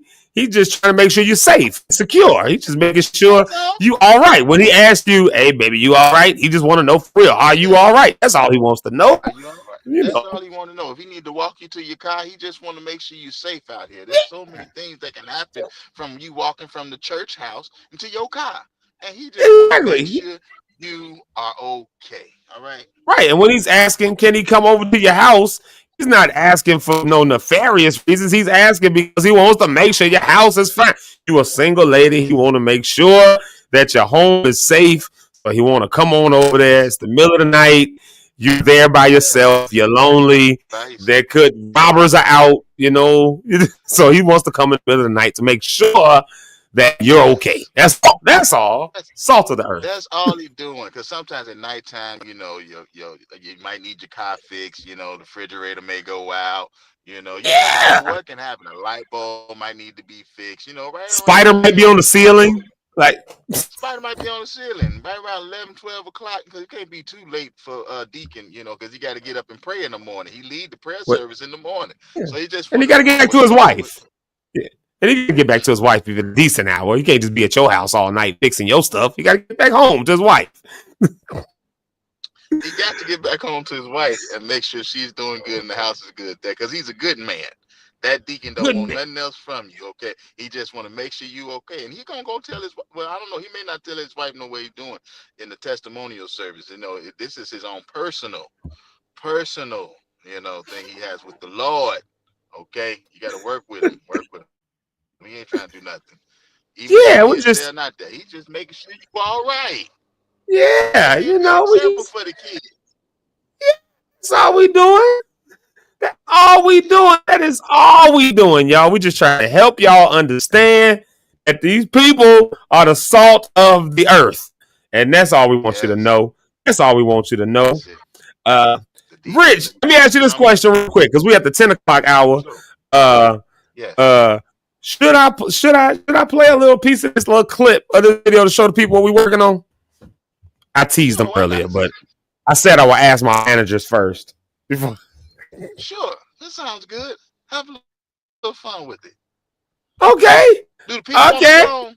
Do the people want the song? Do the people want the song? Let me make sure Do the where it's people at. want the Let's see song? here. Well, let's see. I had technical Maybe it's difficulties familiar. earlier, so they might not get the song. I'm talking all this stuff, might not get it. I was trying to share this flyer earlier. It just was circling. It's not even showing up. The circle's not showing up, so that's good. I think it's because we played a video or something. I don't know. Yeah. All right. So this is what I would do. I'm making sure it gets uploaded and all those things. But yeah, man, what you got going on today? You got big days. I was talking a little bit about Chat GPT, Chat PKT. Wow, when you froze up a bit there, I was talking about Chat PKT. Let the people know what that's all about. I kind of told them a little bit about it, but you can tell it better than I can. You the greatest salesman in the world. Oh Lord, help me today. Listen, I'm here today. We filming again today, so I'm so excited to be here to film some great people. Chat PKT is a great show. It's designed for pastor kids just to talk. You know what I mean? Have a safe space. Y'all hear me and Zeke talk like this. Just imagine that like 100 times even more raw. And just having fun. Pause. But anyway, and so we have a good time where pastor kids come together. We have quite a few pastor kids to choose from. Be like a little rotation host of people coming together, and we're going to talk and have a good time. Talk about our journeys, talk about our life, how we are parents now, whatever else we going on in life, how our parents was, how they helped us out, our journey where we are in our faith in church and those that's outside of church. So we're open for everybody to come on and get back in. The biggest thing is we're believing that they overcome by the blood of the Lamb and the word of their testimonies. And we have some testimonies for you. So Yeah. That's it. PKT, Chat PKT. It's coming out in July. Shout out to Chat PKT. So we filmed recently and it was a good time. I enjoyed myself. Yeah. Rich Holmes got something going on over there, y'all. I want y'all to know Rich got something going on with his View E network. They got something going on. I'm just ever proud of them, man. Proud of you for what you're doing and elevating and just making it, just making it work. I'm just super proud of you for that. And so, if I don't say it nowhere else, I'll say it at least here. Make sure you know. Because, it's, there's a lot of people that get ideas and don't act on it or whatever. But, you're doing it. You're doing the thing. So, yeah, y'all make sure to check out the View E Network. Woo. Yeah. That's it. View Network, subscribe if you can. We really appreciate it when you subscribe, like, and leave a comment. So when you start seeing these shows, we're going to have several shows coming up in July. Just holler at your boy, hit subscribe, like it, share it, say something good about it. That'd be great. Thank you so much. If not, God bless you anyway. I'm If not, God bless you anyway. We're going to pray for you. Just I'm trying to. I can't get this thing to download, upload. My goodness, I think I got bad reception. Maybe the Lord don't want y'all to see this. Maybe not. We'll see. I will get feedback from y'all, so I don't know if you tell me if it's good or not good.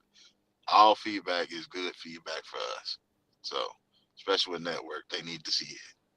So that way I can know how to make content, how to get shows to kind of fit what people like and where we're at right now, Coach. I got ideas for days, but to actually hear from y'all will help us out tremendously. Yeah. Oh, here. Oh, it is coming. Oh boy. Pause. All right.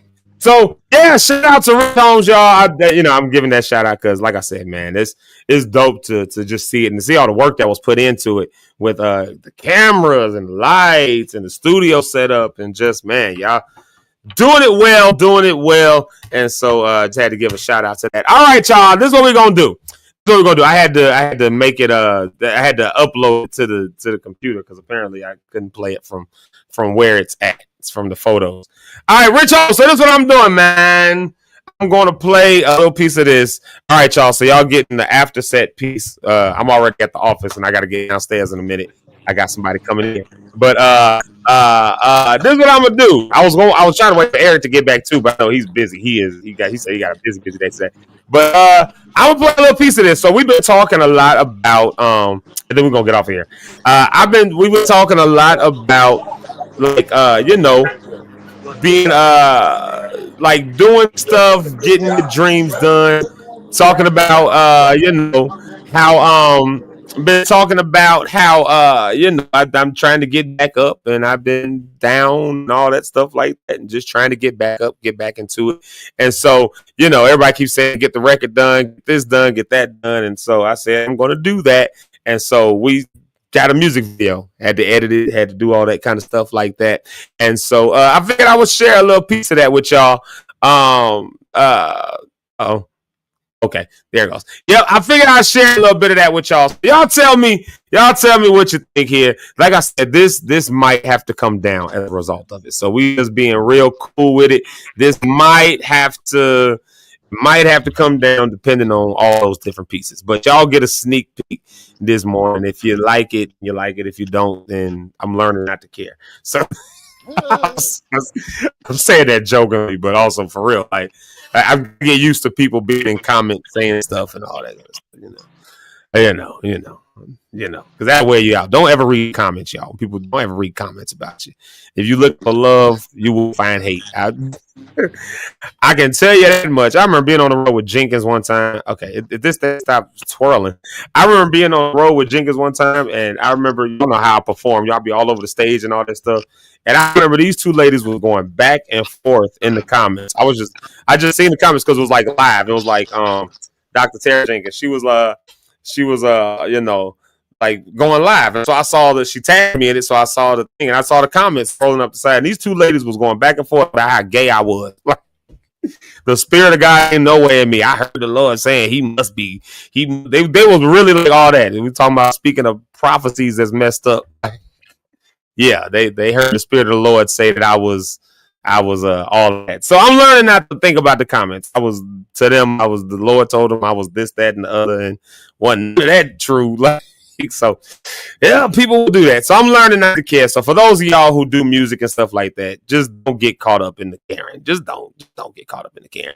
Be concerned what people think when it does matter to the souls, but the haters and the naysayers, bump them Negroes. They be all right. All right, y'all. This is a song called Free Bird. I'm going to play a little piece of this in honor of that bird that chased me out of here yesterday. In honor of the bird that was in here that chased me out yesterday, here we go. Free Bird. That bird got free. I chased one out and one of them chased me out. So there it is. Y'all tell me what you think. I'm nervous about this, sharing this now. I'm nervous.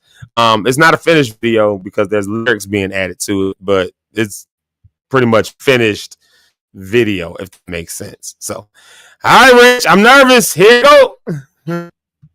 Froze up.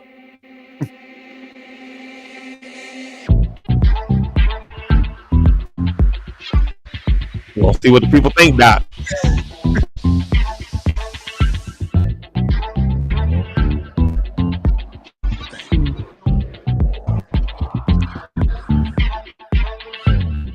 Lift me up, lift me up, lift me up high. I just want to feel alive.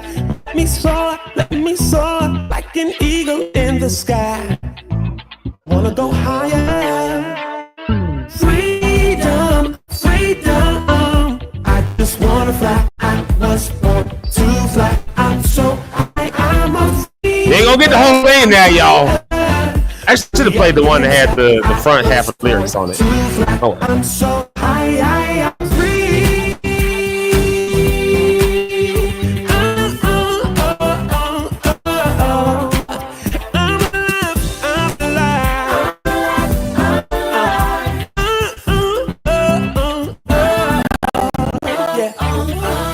Went down for a minute, clucking around with the chickens.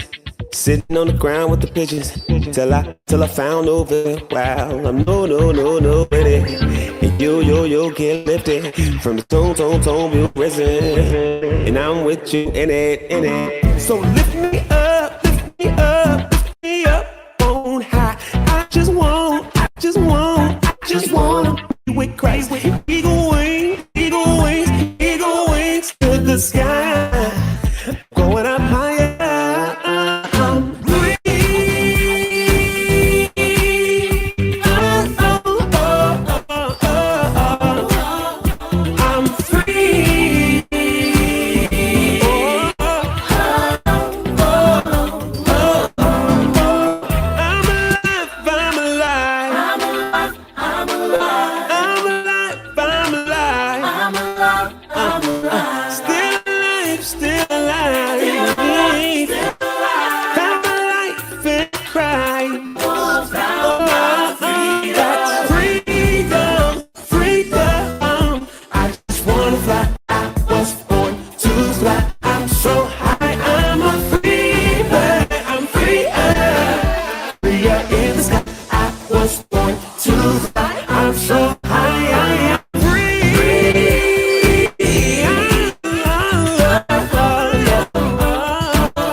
Yep, that's all you get.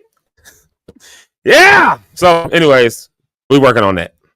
That's what we're working on right now. So, told y'all we getting back up. We back at it. So, well, so whatever y'all think about that, I don't know. We'll see what happens. I don't know. What do people say? Oh, it's awesome. Love it. All right. Ready to download it? Okay, cool. You must be on the right track. The only thing that'd be different with that is that it'll have lyrics actually on it. So it's set up the way it is so lyrics can go across it. So yeah. There's a sneak peek on what we're working on. There it is. Yeah. There it is. And with that, I am complete. That's how the cookie crumbles. That's how the cookie crumbles. How the salt shakes. Yeah. Oh wow, Mervin, you caught something very important there. Yeah, I went very much with a minimalist. It was very much minimalistic in its shooting. With colors and stuff. Because the idea was to put some words and stuff up there. To have words going across the screen. So that's actually what's being worked on right now, and that's probably about 75% done, 80% done. So I didn't play that one, with words on and stuff as that's coming back. But that's the backdrop of what's playing there. So thank you for that. Yeah. Rhonda on the rocks. Look at that. Thank you for I love that she changed her hands from yellow to black. Like, I love that we went from the white hands to the black hands. Yes, absolutely. Look at that. Mama Cynthia said, great. That means, okay, bet. I know I'm all right then. She said that. Yeah, look forward to the finished product. I appreciate y'all. Thank y'all so much. That was therapy for me. So there you have it. Finishing this project. We're actually getting it done with visuals and everything. So anybody who's ever done that, y'all know how difficult that can be. So. All right, y'all. I tell y'all what, Eric's not here to do roundtable with us, but there it is right there. Rich, what you got for the people? I know you're frozen up on the screen, but I don't know if you can hear me. Are you there? Am I frozen? I didn't mean to. Yeah, your screen was frozen, but you like. My bad. Well, hey, God bless you on today, everybody. I hope you have a great day to make the day. May this day find everything that you're looking for, that you put in it, that you get out of it. Because it only happens, whatever you sow is what you're going to reap. What you put in is what you'll get out, Paul. God, I thank you for this time of coming together with these great people. I thank you for your love. I thank you for your grace. I thank you for your patience even with us, Lord God. Even when we know we hear a word from you, sometimes we don't act out on it, Lord. Help us to act out on it on this time, to take boldness steps of action, boldness steps of faith, knowing that you are with us every step of the way until we get to where it is that you called us to be. Now, God, I thank you for this great, amazing day. Continue to protect us. Continue to keep us strong, continue to keep us healthy, and continue to keep us pursuing passion with you. Like I always say, life is choice driven. You will live and die by the choices you choose to make. I got a hint for you. Choose life. In Jesus' name I pray. Amen. Amen. In Jesus' name. Yeah. Choose life. I was going to steal your line if you was frozen up. I'm going to steal Eric's line though. God loves you. Jesus gave us all for you, so give all for him. There you go. Boom. That's Eric's line. I love y'all so much. All right, Rich. He still went to heaven. Miss Ursula Ellis said, amen. So the prayer went to heaven. Praise the Lord. Well, y'all, this has been a great day. This has been just easy vibes. We've been doing easy vibes all week. I don't know if you noticed that or not. We've been on just easy vibes this week because we need to start the day off like that. So thank y'all so much. And thank y'all for letting me play the song today. I appreciate that. Letting me play little stuff we working on. Mama Cynthia says it's a great podcast. Keep moving forward. So I know that we must have did something good today.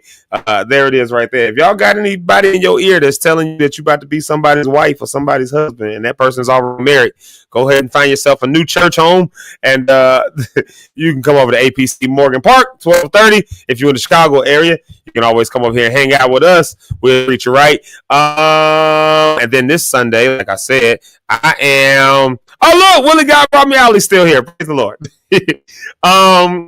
This Sunday I'm bringing the word of the Lord. So yeah, come on if you ain't doing nothing to 12:30. Come hang out with me. We'll have a good time. And then let's see, tonight, like I said, it's being postponed to next Thursday. So put that in your calendar. I know we've been talking about it. Next Thursday, that's getting postponed to that. That's gonna be a good time. So come with it. Healing Voices is a whole iteration of stuff that we're doing. And listen, I'm really excited about it. There was a part of me that didn't want to get rid of tonight, but I didn't want to be too taxing. I wanted to come out the right way. I didn't want to be too taxing on people. So I had to reshift. So just keep that in mind.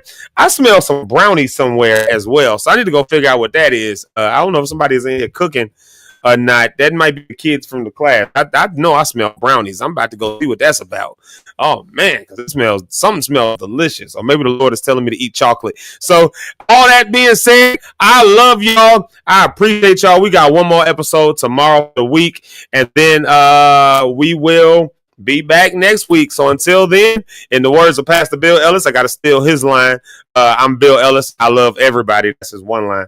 But the other line is, I am complete. So with that being said, we lost Richard. So with that being said, I love y'all. Peace out. Thank y'all for always locking in. Y'all do my heart so good. I appreciate y'all. Peace out.